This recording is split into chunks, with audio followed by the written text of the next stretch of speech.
Hello students, तो कैसे हैं आप लोग। हेलो बच्चों, क्या हाल चाल है। तो सर हमारी मैराथन तो कंप्लीट हो गई, काफी सक्सेसफुल रही, बच्चों का अच्छा रिस्पांस भी आया, तो क्या कहना चाहते हैं उस बारे में। मैम मुझे लगता है कि बच्चों ने बहुत मेहनत की है हमारे साथ भी, लेकिन इनका जोश अभी कम नहीं हुआ है। इन्हें चाहिए कि और दे दो सर, और दे दो, और क्या क्या करवा सकते हैं इस लास्ट मोमेंट पे। बिल्कुल बिल्कुल, जब हम मैराथन ले भी रहे थे तो हमने देखा वहां पर कि आप बहुत सारे कमेंट्स कर रहे थे कि मैम कुछ ऐसी वीडियो लाके दो जिसमें क्वेश्चन हो और वो क्वेश्चन हमारे नीट के पेपर में फंस भी जाए। तो बच्चों उसी के लिए हम आपके लिए ये वीडियो लाए हैं। क्या किया है सर आपने इस वीडियो में।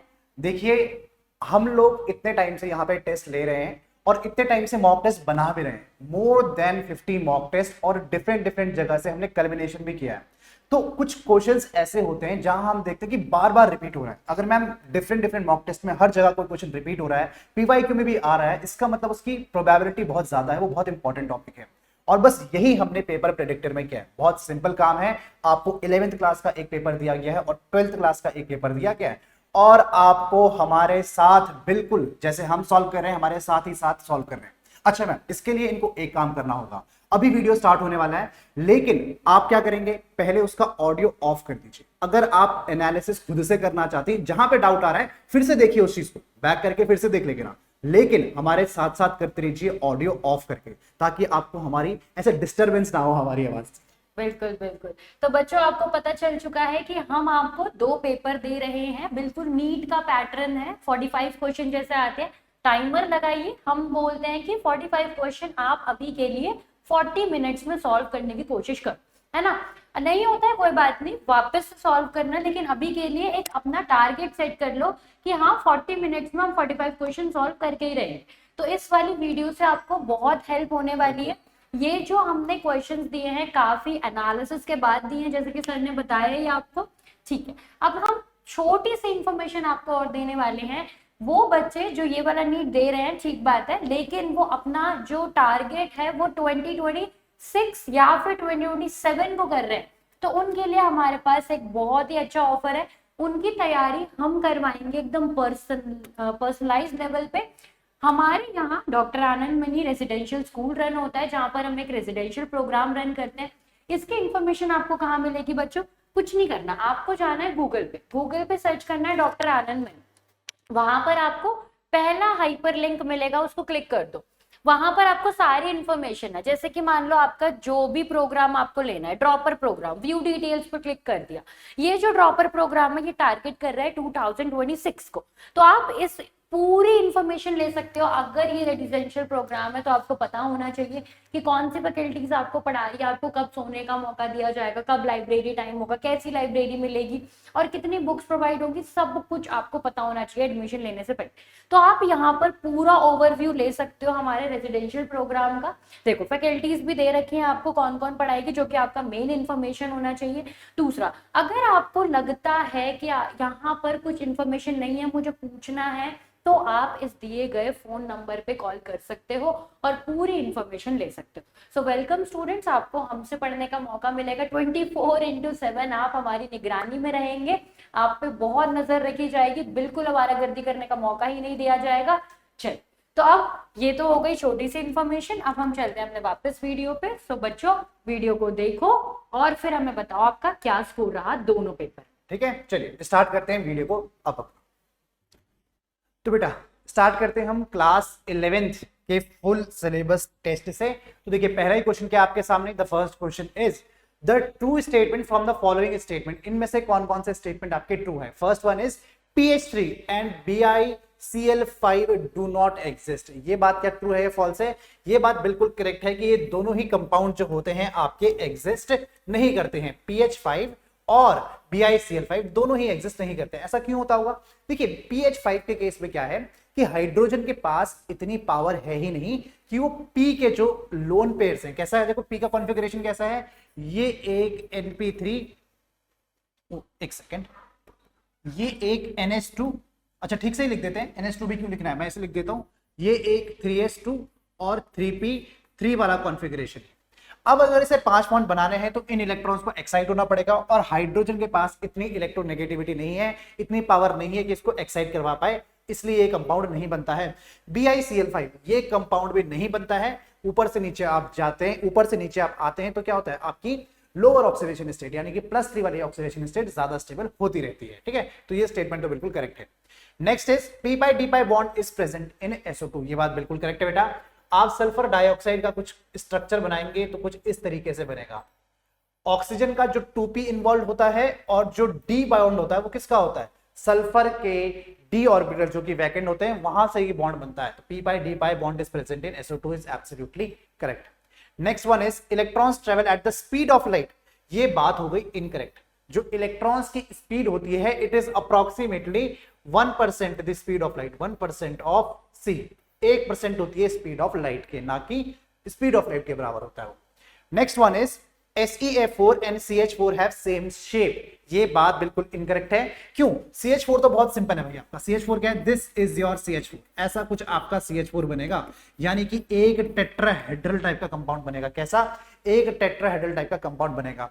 लेकिन अगर आप उसी तरीके से अगर SeH4 को देखेंगे तो आप पाएंगे कि Se के पास आउटर मोस्ट में कितना है, एक इलेक्ट्रॉन है और बाकी 4 बॉन्ड है, तो एक TBP ज्योमेट्री टाइप की बननी चाहिए और वो कुछ ऐसे बनेगी कि एक ऐसे ये रहा और आपके सामने है F4 और F4 कुछ ऐसा रहा, यानी कि ये तो एक टेट्राहेड्रल टाइप का कंपाउंड है, इसकी ज्योमेट्री TBP है और इसका शेप कैसा है, ये एक सीसॉ शेप का है। कैसा है? एक सीसॉ शेप का है। ठीक है, तो ये स्टेटमेंट हो गया आपका incorrect. Next one is I3+ has bent geometry, कि I3+ की जो ज्योमेट्री होगी वो एक बेंट ज्योमेट्री होती है। आइए देखते हैं। मान लीजिए एक आयोडीन आपके पास है, इसके आउटर मोस्ट में 7 होते हैं, क्योंकि प्लस है तो 6 होंगे, तो 1 2 कुछ ऐसा। अच्छा देखिए कैसा आएगा, 1 2 3 4 5 6, इसके साथ एक आयोडीन और इसके साथ भी एक आयोडीन, ये ऐसा हो जाएगा, ये ऐसा, यानी कि इसका ज्योमेट्री कैसी है, ये एक टेट्राहेड्रल ज्योमेट्री। और शेप की बात करें तो एक बेंट शेप है। कैसी है? ये बेंट शेप। बेंट ज्योमेट्री लिखा है, चलो हम कंसीडर कर लेते हैं कि बेंट शेप की ही बात कर रहा होगा। किसकी बात कर रहा होगा? ये बेंट शेप की ही बात कर रहा होगा। तो 1 और 2 तो बिल्कुल करेक्ट है, तो एक ही ऑप्शन मैच कर रहा है, 1 2 एंड 5। ठीक है, तब आपसे बेंट, आप इसे बोल सकते हैं क्या, टेट्राहेड्रल ज्योमेट्री, टेट्राहेड्रल ज्योमेट्री, और इसका बेंट हो जाएगा इसका शेप, बेंट हो जाएगा इसका शेप। ऑलराइट, तो कौन सा ऑप्शन करेक्ट है? Option number 2 will be absolutely correct option. आइए अगला देखते हैं। कह रहा है PCl5 exist but NCl5 does not exist. ऐसा क्यों होता होगा भाई? फास्फोरस के पास क्या होता है, आपकी वेकेंट d ऑर्बिटल्स होती है। क्या होती है? इसके पास होती है वेकेंट d ऑर्बिटल्स होती हैं, वहां से ये बॉन्डिंग पॉसिबल है। लेकिन NCl के पास ऐसा कुछ, नाइट्रोजन के पास ऐसा कुछ भी नहीं है। देखिए क्या कहता है, nitrogen has no vacant 2d orbitals. ये बात बिल्कुल करेक्ट है कि नाइट्रोजन के पास 2d ऑर्बिटल नहीं होती है। बाकी सारे NCl5 इज स्टेबल, अनस्टेबल, अच्छा एग्जिस्ट ही नहीं करता है, तो अनस्टेबल की कोई बात ही नहीं है। पहले तो बनेगा तो अनस्टेबल होगा ना, तो ये तो कोई मतलब नहीं हुआ। Nitrogen atom is smaller than phosphorus, ये बात तो ठीक है, लेकिन ये इसका रीजन नहीं है। नाइट्रोजन इज हाईली इनर्ट, ये मर्ट नहीं है, दिस इज इनर्ट, मतलब नाइट्रोजन N2 इनर्ट होता है, इस definitely it is inert, but ये इसका रीजन नहीं है। तो रीजन कौन सा है? सिर्फ पहला ही ऑप्शन इसका करेक्ट रीजन हो जाएगा। आइए नेक्स्ट देखते हैं। कहता है in which of the following pairs the 2 species are not isostructural, इनमें से कौन सा आइसोस्ट्रक्चरल नहीं होगा? देखिए पहला PCl4+ एंड SiCl4। SiCl4 आप देखेंगे कुछ ऐसा स्ट्रक्चर है, एक टेट्राहेड्रल टाइप का स्ट्रक्चर है। कैसा है? एक टेट्राहेड्रल टाइप का स्ट्रक्चर है। फिर देखिए PCl4+, ये भी कुछ ऐसा ही होगा। फास्फोरस के आउटर मोस्ट में कितने होते हैं? 5 इलेक्ट्रॉन होते हैं। अब आपको एक पॉजिटिव चाहिए तो इसको पॉजिटिव बना दिए, फिर आउटर मोस्ट में कितने आ गए? 4 आ गए, इन चारों के साथ स्केल अटैच हो गया, तो ये भी एक टेट्राहेड्रल स्ट्रक्चर हो जाएगा। यानी कि फर्स्ट ऑप्शन तो बिल्कुल करेक्ट है। दूसरा देखिए PF5 एंड BRF5। PF5 एक TBP ज्योमेट्री को शो करता है। कैसे है? PF5 ऐसा होगा कुछ TBP ज्योमेट्री वाला, ऐसा होगा, एक TBP ज्योमेट्री है, लिख देता हूं मैं इसको TBP। और बात करें BRF5 के, BR के आउटर मोस्ट में बेटा 7 इलेक्ट्रॉन और एक F5 है, तो कैसा हो जाएगा? देखिए कुछ ऐसा, एक स्क्वायर पिरामिडल जैसा कुछ बनेगा। कैसा बनेगा? एक स्क्वायर पिरामिडल टाइप का कुछ बनेगा। इसके ये हो गया F F F F और F और नीचे 2 लोन पेयर ऑफ इलेक्ट्रॉन, यानी कि ये TBP है, ये एक स्क्वायर पिरामिडल है, तो ये आइसोस्ट्रक्चर नहीं हो सकते, ये आइसोस्ट्रक्चरल नहीं हो सकते। ये हो जाएगा इनकरेक्ट और ऑप्शन 2 हमारा बिल्कुल करेक्ट हो जाएगा। बिल्कुल ठीक। ऑप्शन नंबर 3 और 4 देखिए, अब आप एक बार खुद से ट्राई कीजिए। मैं आपको हिंट दे देता हूं कि इन दोनों की जो ज्योमेट्री आएगी दोनों की ऑक्टाहेड्रल आनी चाहिए, और CO3 2- और NO3- की कैसी आनी चाहिए, ये एक ट्राइगोनल प्लेनर टाइप का आना चाहिए। देखिए CO3 2- मैं आपको बना के दिखा देता हूं, कुछ ऐसा कंपाउंड बनेगा, कुछ ऐसा कंपाउंड बनेगा, और ऐसा ही NO3- का भी बन जाएगा। तो खुद से ट्राई करके देखिए, ये आपका एक ट्राइगोनल प्लेनर ज्योमेट्री टाइप की बननी चाहिए। ऑलराइट, चलिए करते हैं नेक्स्ट क्वेश्चन। आइए नेक्स्ट क्वेश्चन कहता है which has the highest ionisation potential, इनमें से सबसे ज्यादा आयनाइजेशन पोटेंशियल किसका होगा। तो देखिए बाय लॉजिक भी इसको सॉल्व कर सकते हैं। अगर एग्जाम में ऐसा कोई क्वेश्चन आ गया और आप कंफ्यूज हो रहे हैं, तो सबसे बेस्ट तरीका क्या होता है, आप इनकी पोजीशन को डिफाइन कर दीजिए। कार्बन यहां पे आएगा लगभग, फ्लोरीन आएगा लगभग यहां पे, और यहां से स्टार्ट हो जाएगा क्या, सोडियम, और ये मैग्नीशियम। और हमें पता है जब हम लेफ्ट टू राइट जाएंगे तो हमारी आयनाइजेशन एनर्जी इंक्रीज होती है। क्या होती है, इंक्रीज होती है। और ऊपर से नीचे आने में आयनाइजेशन एनर्जी क्या होती है, आयनाइजेशन एनर्जी डिक्रीज होती है। तो इस ट्रेंड को फॉलो करवाते हुए आपको मिल गई होगी हिंट कि सबसे ज्यादा किसकी होनी चाहिए, सर सबसे ज्यादा होनी चाहिए फ्लोरीन की। और अगर बाय लॉजिक भी आप चाहते हैं तो आपको पता है फ्लोरीन एक हाईली इलेक्ट्रोनेगेटिव एलिमेंट है, उसे इलेक्ट्रॉन बहुत पसंद है, तो आप उसका आयनाइजेशन पोटेंशियल ऑब्वियसली बहुत ज्यादा होगा, आप उसे इलेक्ट्रॉन बाहर नहीं निकाल सकते हो। ठीक है भाई, तो क्या इसका आंसर आ जाएगा, fluorine will be the correct answer. Next करें, चलिए कह रहे हैं solubility product of a sparingly soluble salt कौन सा है। आपके पास एक मेटल हाइड्रोक्साइड है MOH whole twice at 298 kelvin, आपको एक वैल्यू गिवन है, कहते हैं pH value of its aqueous and saturated solution is. इस क्वेश्चन को पहले मार्क कर लीजिए, वेरी वेरी इंपॉर्टेंट, बहुत ही ज्यादा इंपॉर्टेंट क्वेश्चन है। एक सिमिलर सवाल, मतलब ऐसा तो नहीं था, बट सॉल्युबिलिटी प्रोडक्ट से जो सवाल आया था नीट 2024 में भी आ रखा है। हर साल कुछ ना कुछ तरीके से सॉल्युबिलिटी प्रोडक्ट से सवाल आ ही रहा है। कैसे करेंगे, देखिए आपके पास एक मेटल हाइड्रोक्साइड है, क्या है, मेटल हाइड्रोक्साइड है। कैसे डिसोशिएट होगा, ये होगा M2+ और प्लस 2OH-। आप बोलेंगे अगर इसकी सॉल्युबिलिटी S है तो इसकी 2S है, तो आप बोलेंगे KSP किसके बराबर है बेटा, KSP है आपका 4S³ के बराबर। तो KSP की वैल्यू आपको गिवन है कितनी, ये है 5 × 10⁻16 एंड दिस इज 4S³। आप एक काम कर दीजिए, इसको 5 को लिख दीजिए 5/10 और ठीक है इसको लिख दो 10⁻15। मैंने ऐसा क्यों किया, क्योंकि यहाँ पे क्यूब में दिया ना, क्यूब पे, अगर ये क्यूब में दिया है तो मैं 16 को मैं इजिली क्यूब रूट में नहीं कर सकता हूँ, लेकिन 15 को कर सकता हूँ, इजिली मेरा 5 आ जाएगा। तो ये हो जाएगा 4 × S³। तो क्या आएगा मेरा फाइनल आंसर, ये आना चाहिए मेरा S³ की वैल्यू आनी चाहिए 5/4, नीचे आया 40 × 10⁻5। देखिए कितना आसान हो गया करना, 15, ये हो गया 8। अब 8 का भी मैं क्यूब रूट निकाल सकता हूं, 10⁻15 का भी निकाल सकता हूं, यानी S की वैल्यू कितनी हो जाएगी, ये हो जाएगी 1/2 × 10⁻5। ये किसकी वैल्यू आई, ये सॉल्युबिलिटी की वैल्यू आई। मुझे क्या पूछा है, मुझे निकालना है pH। अब pH निकालने के लिए एक बार अगर मैं OH को देखूं ढंग से, तो OH की कंसंट्रेशन कितनी है मेरी OH की कंसंट्रेशन है 2S के बराबर। कितनी, 2S के बराबर, यानी OH- का कंसंट्रेशन हो गया 2 टाइम्स सॉल्युबिलिटी। और सॉल्युबिलिटी कितना है मेरा, ये आया मेरा हाफ × 10⁻15। हाफ से सॉरी 15 नहीं है, 5 है, 5 है, हाफ से हाफ कैंसिल, इसकी वैल्यू आई 10⁻5। ठीक है, एक बार OH- की कंसंट्रेशन आई, फिर क्या करेंगे, हम बोलेंगे सर OH- की कंसंट्रेशन अगर 10⁻5 है तो POH हो गया हमारा 5, और हमें निकालना है क्या, हमें निकालना है pH। तो pH की वैल्यू कितनी आ गई, इट इज 14 - 5 दैट इज 9। तो करेक्ट आंसर कौन सा हो जाएगा, option number 2 will be your absolutely correct answer. ठीक है जी, चलिए आगे बढ़े। कह रहे थे pH of an aqueous solution of CH3COONA of concentration CMS। देखिए आपके कंसंट्रेशन C गिवन है। ऐसे वाले क्वेश्चन में सबसे पहले क्या आइडेंटिफाई करना है, पहले तो ये आइडेंटिफाई करना है कि ये है क्या चीज, आपको जो गिवन है ये है क्या चीज, एक सॉल्ट नजर आ रहा है, आपने ये आइडेंटिफाई किया एक सॉल्ट है। अच्छा, सबसे पहले सॉल्ट है कि बफर है, कैसे आइडेंटिफाई करेंगे, सॉल्ट के साथ अगर एक वीक एसिड भी हो तो एसिडिक बफर, सॉल्ट के साथ अगर वीक बेस है तो बेसिक बफर। यहाँ पे ऐसा कुछ नहीं है, सिर्फ सॉल्ट गिवन है तो एक नॉर्मल सॉल्ट है। और फिर दूसरा स्टेप क्या होता है, आइडेंटिफाई करते हैं कैसा सॉल्ट है। ये कैसा सॉल्ट है, एक CH3COH यानी एक वीक एसिड से बना हुआ सॉल्ट है, और उसके साथ NaOH और एक स्ट्रॉन्ग बेस का सॉल्ट है। तो वीक एसिड और स्ट्रॉन्ग बेस वाला, अगर वीक एसिड है तो आपको क्या वैल्यू गिवन होगी, आपको Ka या फिर pKa वैल्यू को निकालना होगा। और एसिड के केस में हमेशा A से एसिड हमेशा ऐड कीजिए, क्या कीजिए, हमेशा ऐड कीजिए, यानी कि आपका आंसर क्या आएगा, pH = half pKw plus half pKa plus half log C। तो कौन सा ऑप्शन है, सब में प्लस आ रहा होगा, ऐसा ऑप्शन है ऑप्शन नंबर 4 में गिवन है। अच्छा, एक चीज कमेंट करके बता दो मेरे को, सर ये किस टाइप की हाइड्रोलिसिस है, क्या ये एक कैटाइनिक हाइड्रोलिसिस है, क्या एक ये कैटायनिक हाइड्रोलिसिस है या फिर ये एक एनायनिक हाइड्रोलिसिस है? देखते हैं कौन बताता है। ये सवाल भी एग्जामिनेशन में आता है, ये वाला क्वेश्चन भी एग्जामिनेशन में पूछा जाता है। इस क्वेश्चन को इस तरीके से भी पूछ सकता था कि बताइए कि कैटायनिक हाइड्रोलिसिस या फिर एनायनिक हाइड्रोलिसिस का कौन सा फॉर्मूला करेक्ट होगा। ठीक है, तो ऑप्शन नंबर कौन सा हो जाएगा? 4। आगे बढ़े। ठीक है, नेक्स्ट क्वेश्चन है the pKa for acid A is greater than pKa for acid B, the strong acid is. देखिए Ka is directly proportional to acidity. क्या Ka is directly proportional to acidity? जितना ज्यादा Ka होगा उतनी ज्यादा acidity होगी। और pKa is inversely proportional to acidity. pKa और एसिडिटी के बीच में क्या रिलेशनशिप है? एक इनवर्स रिलेशनशिप है। तो कह रहा है pKa for acid A is greater, यानी कि pKa जो A के लिए है वो ज्यादा है किससे? pKa B के लिए। तो इसको मैं ऐसे भी लिख सकता हूं कि Ka of A is less than Ka of B। इसका मतलब जो मेरा B वाला कंपाउंड है वो क्या है? वो ज्यादा एसिडिक है, it is more acidic.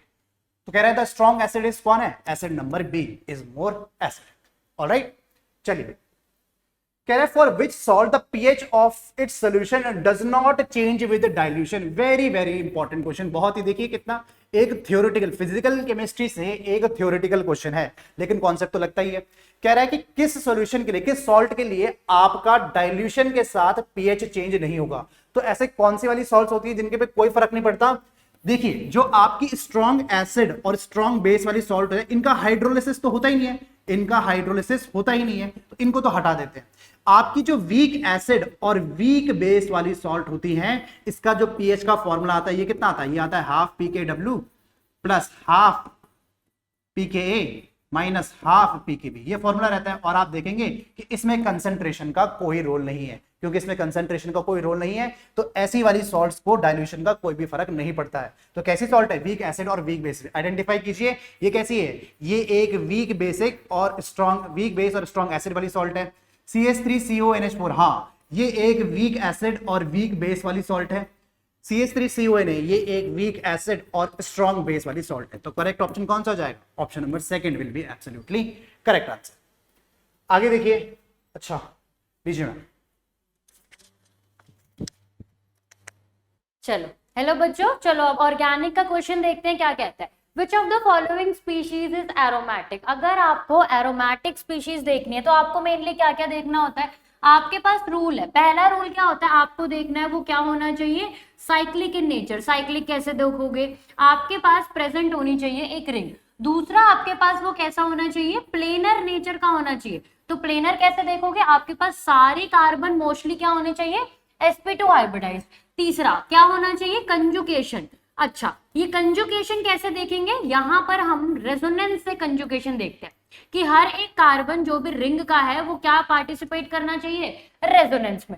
Fourth most important rule, क्या रूल फॉलो करना चाहिए? वो हक्कल रूल को फॉलो करना चाहिए। क्या होता है हक्कल रूल? 4n + 2 पाई, जो भी इलेक्ट्रॉन कंजुकेशन में पार्टिसिपेट कर रहे हैं वो कितने होने चाहिए? 4n + 2 पाई। अब n की वैल्यू कहां से शुरू है? 0 1 2 3, ये सब है हमारा एरोमेटिक का केस। तो फटाफट से देखते हैं, पहले कंपाउंड को देखते हैं। क्या बोल रहा है आपके पास? यहाँ पर एक रिंग प्रेजेंट है, साइक्लिक है। क्या ये प्लेनर इन नेचर है? हाँ, सारे कार्बन sp2 हाइब्रिडाइज्ड है, प्लेनर इन नेचर है। तीसरा कंजुगेशन प्रेजेंट है, बिल्कुल सारे कार्बन पार्टिसिपेट कर रहे हैं आपके किसमें? कंजुगेशन में। अभी तक ठीक चल रहा है। लास्टली क्या देखना है आपको? हक्कल रूल को फॉलो करें। हक्कल रूल क्या कहता है? 4n + 2 पाई। कितने टोटल इलेक्ट्रॉन है यहाँ पर?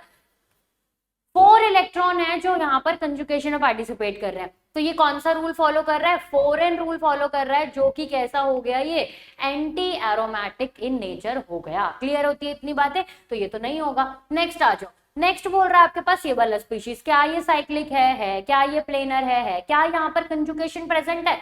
बिल्कुल, यहाँ पर पूरे मॉलिक्यूल में कंजुगेशन प्रेजेंट है। टोटल इलेक्ट्रॉन कितना प्रेजेंट है कंजुगेशन में? 2 ये हो गया, 2 ये हो गया, और ये लोन पेयर भी क्या कर रहा है? 2 इलेक्ट्रॉन कंटेन कर रहा है। तो टोटल कितना इलेक्ट्रॉन हो गया आपके पास? 6 पाई इलेक्ट्रॉन हो गया। मतलब यहाँ पर 4n + 2 रूल काम कर रहा है। n की वैल्यू आपकी कितनी आ रही है? 1। तो यही आपका करेक्ट ऑप्शन हो गया। क्लियर होती है इतनी बातें? चल अगले क्वेश्चन पे बढ़ते हैं। क्या कहता है? आपके पास प्रोपीन मॉलिक्यूल है, दे रखा है structure, can be converted into propane 1 all. क्या बोल रहा है वो आपसे? प्रोपीन प्रेजेंट था, उसको बदल दिया प्रोपेन 1 ऑल में। ठीक है, तो आपने करा क्या, ओवरऑल आपने कर दिया यहाँ पर एडिशन रिएक्शन। किसका एडिशन करा है, वाटर का एडिशन। यहाँ पर हुआ क्या है बच्चों आपके पास, एडिशन ऑफ वाटर। एक तरफ H ऐड हुआ है, दूसरी तरफ OH। वो भी कौन से रूल से ऐड हुआ है, एंटी मार्कोनिकॉफ रूल से ऐड हुआ है। एंटी मार्कोनिकॉफ कहता है जो गरीब है उसको अमीर बनाओ, मतलब इन टर्म्स ऑफ हाइड्रोजन, जिसके पास कम नंबर ऑफ हाइड्रोजन है उसको हाइड्रोजन देना है। ठीक है, तो चलो देखते हैं। एल्कलाइन KMnO4 क्या है, ये हमारे पास बेयर्स रिएजेंट। एल्कलाइन KMnO4 क्या होता है बच्चों आपके पास, बेयर्स रिएजेंट। बेयर्स रिएजेंट क्या काम करता है, ये बनाता है आपका डायऑल। तो ये एक साइड OH नहीं डालेगा, ये दोनों साइड OH डाल देगा। यहां पर भी OH डाल देगा और यहां पर भी OH डाल देगा। तो ये तो नहीं बनाना था, तो गलत हो गया। नेक्स्ट आ जाओ, क्या है आपके पास, B2H6 in the presence of H2O2। कौन सी रिएक्शन है, हाइड्रोबोरेशन ऑक्सीडेशन। कौन सी रिएक्शन है, हाइड्रोबोरेशन ऑक्सीडेशन।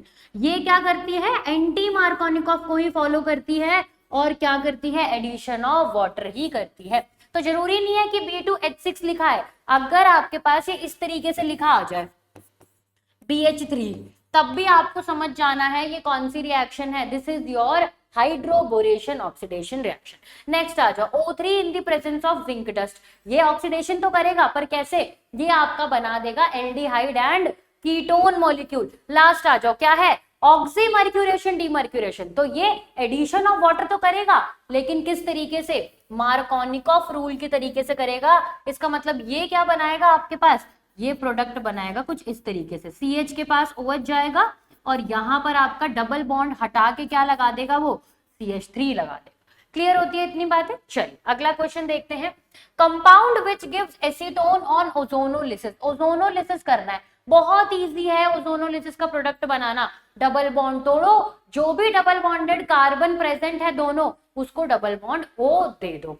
चलो तोड़ते हैं, यहां पर से तोड़ा, इसको डबल बॉन्ड O दे दिया, इसको डबल बॉन्ड O दे दिया। क्या बन गया बच्चों आपके पास, दो मॉलिक्यूल बनके तैयार हो गए हैं आपके पास, CH3CHO के इथेनॉल बन गया। हमें क्या चाहिए भाई, हमें चाहिए एसीटोन। चलो इसको तोड़ते, इसको तोड़ा, कैसे बन गया, CH3 whole twice C double bond O, ये रहा एसीटोन और दो मॉलिक्यूल ऑफ एसीटोन। यही तो चाहिए था और हमें यहाँ पर ये मिल चुका है। Second part is the correct option. एक बार इसको तोड़ के भी देख लेते हैं, ये क्या बना रहा है, एक कंपाउंड दे रहा है आपका C6H5CHO, है ना, और दूसरा कंपाउंड क्या दे रहा है आपके पास, नॉर्मल फॉर्मल्डिहाइड। इसको तोड़ दो भाई, एक क्या दे रहा है, CH3 पूरा लिखते हैं खोल के, CH3CHO, और इस साइड क्या दे दिया आपको, फिर से फॉर्मल्डिहाइड। तो एसीटोन एक ही रिएक्शन में दे रहा है, कौन सी रिएक्शन है, हमने कर दिया है मार्क पहले से ही, second reaction is your correct option. चल, which of the following is the most stable cation. देखो भाई, कटायन की बात बोल दी, कटायन अपने आप में ही क्या होता है, इलेक्ट्रॉन डिफिशिएंट इन नेचर है, उसके पास इलेक्ट्रॉन की कमी है।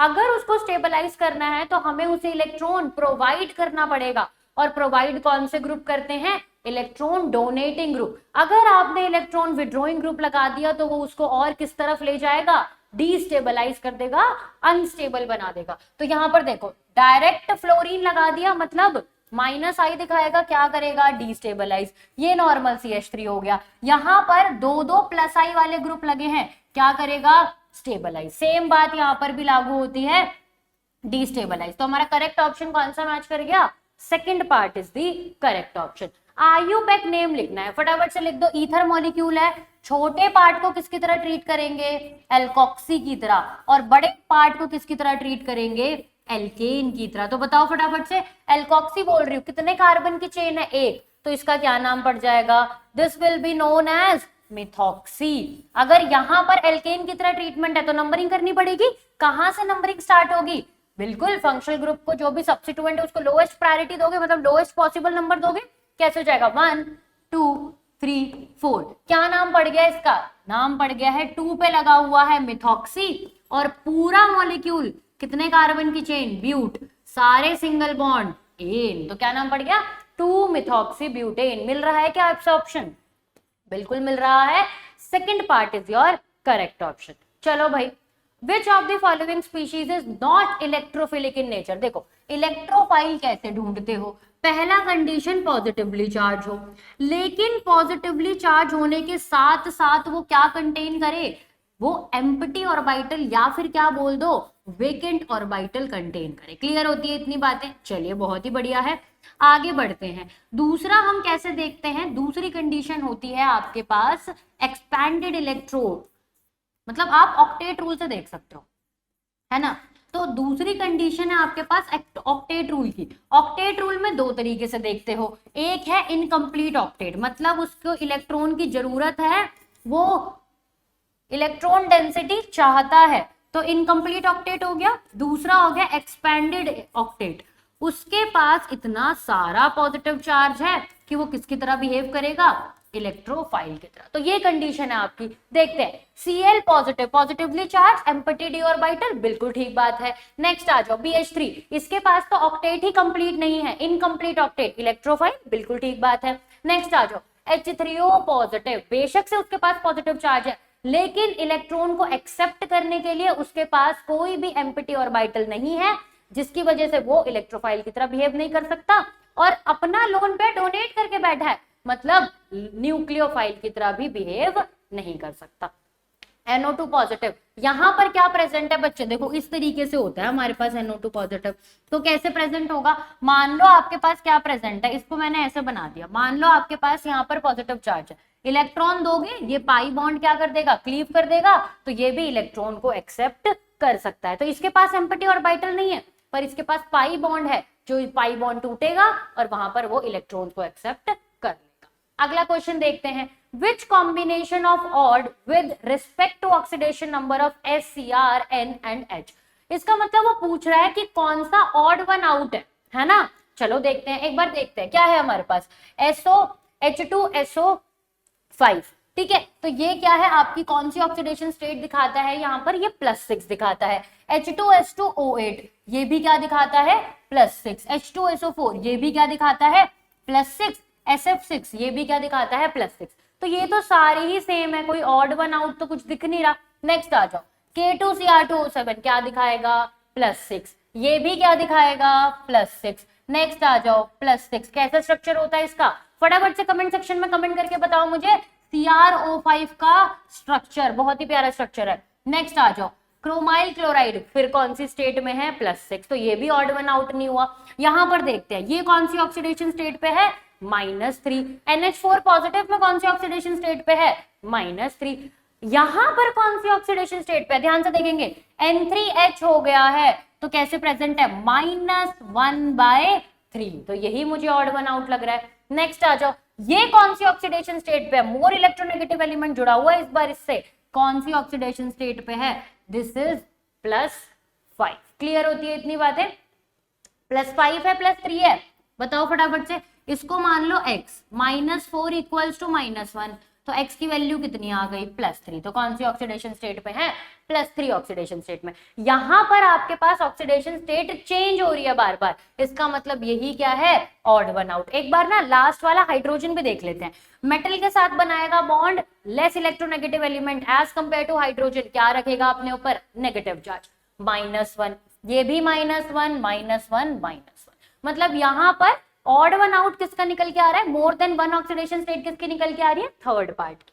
अगले क्वेश्चन की तरफ बढ़ते हैं, which of the following is a strongest oxidising agent. ये तो आंख बंद करके आपको पता होना चाहिए कौन है स्ट्रॉन्गेस्ट ऑक्सीडाइजिंग एजेंट, चाहे इलेक्ट्रोकेमिकल सीरीज से बना लो या फिर किससे देख सकते हो, जो ऑक्सीडाइजिंग एजेंट है मतलब खुद क्या होगा, रिड्यूस्ड फॉर्म में जो मोस्ट स्टेबल होगा वही क्या होगा हमारा बेस्ट ऑक्सीडाइजिंग एजेंट, क्योंकि वो सेल्फ क्या होने वाला है, रिड्यूस। हमें पता है इकलौता फ्लोरीन ऐसा है जो अपने आप को किस में देखना चाहता है, F नेगेटिव में, रिड्यूस्ड फॉर्म में, तो यही क्या होता है हमारे पास, स्ट्रॉन्गेस्ट ऑक्सीडाइजिंग एजेंट। क्लियर होती है बच्चों इतनी बातें। हाँ जी, अगला क्वेश्चन देखिए, कह रहा है 25 ml of a solution of barium hydroxide on titration with 0.1 molar solution of HCl gave a titre value of 35 ml। कह रहा था molarity of barium hydroxide is, बिल्कुल सिंपल आपका M1V1 इक्वल्स टू M2V2 का केस है। लेकिन आपको मैंने बता रखा है आप कभी भी फॉर्मूला ऐसे नहीं लगाएंगे कि m1v1 इक्वल्स टू m2v2, ऐसे नहीं लगाएंगे। इसमें आप एक n फैक्टर का मल्टीप्लीकेशन हमेशा करेंगे, ऑलवेज मल्टीप्लीकेशन करिए एक n फैक्टर का, ठीक है। तो मान लीजिए ये वाली वैल्यू किसके लिए है, this is for barium hydroxide, ये बेरियम हाइड्रोक्साइड के लिए है और ये वैल्यू HCl के लिए। कह रहा है आपके पास 25 ml है किसका, 25 ml है आपके पास बेरियम हाइड्रोक्साइड का, और इसी की मोलैरिटी आपको निकालनी है। लेकिन ध्यान रहे इसका n फैक्टर कितना होता है, इसका n फैक्टर बेटा 2 होता है। मोलैरिटी HCl की आपको क्या निकालना है, द मोलैरिटी, एक सेकंड, हाँ मोलैरिटी भी आपको बेरियम हाइड्रोक्साइड की निकालनी है। HCl की मोलैरिटी आपको गिवन है कितनी, 0.1, और वॉल्यूम टाइटर की वैल्यू आपको गिवन है कितनी, इट इज 35, और n फैक्टर इसका 1 ही होता है। यहां से आप m1 इजीली कैलकुलेट कर सकते हैं। देखिए क्या करिए, इसे m1 को लिखिए, इट इज 3.5 अपॉन 50, यही होगा आपका आंसर। आप इसे कैलकुलेट करेंगे कितना आएगा, आप मल्टीप्लाई ऊपर भी कर दीजिए, 2 से नीचे भी कर दीजिए, तो ये हो जाएगा बेटा कितना, 7 multiply by 2 upon multiply by 2 upon 100। तो इसको आप लिख सकते हैं 0.07 मोलर के बराबर, कितना, 0.07 मोलर। कौन सा ऑप्शन है, option number 3 is absolutely correct option, ठीक है जी। अगले बढ़े, देखिए अगला क्वेश्चन कहता है the number of atoms in 4.25 gram of ammonia is approximately, कि कितना होगा। आइए देखते हैं नंबर ऑफ एटम्स, पहले देखते हैं नंबर ऑफ मोल्स कितने होंगे। देखिए नंबर ऑफ मोल्स की वैल्यू होगी कितना, given weight is 4.25 gram upon molecular weight कितना होता है अमोनिया का, 17 ग्राम पर मोल होता है, कितना, 17 ग्राम पर मोल, यानी कि ये 1/4 मोल के बराबर आएगा। और जितने मोल होते हैं उतने मॉलिक्यूल्स होते हैं, कितने, तो इसमें Na इंटू 1/4 मॉलिक्यूल्स प्रेजेंट है, कितने, Na इंटू 1/4 मॉलिक्यूल्स प्रेजेंट, बिल्कुल ठीक बात है।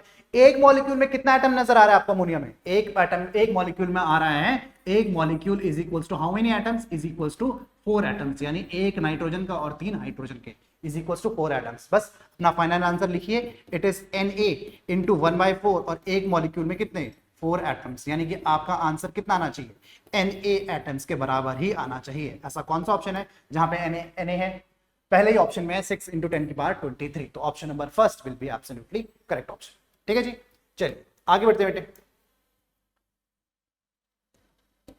हाँ जी देखिए कह रहे हैं for preparing n/10 solution of H2SO4 in 1 litre we need H2SO4। बहुत ही सिंपल, निहायत ही सिंपल क्वेश्चन है।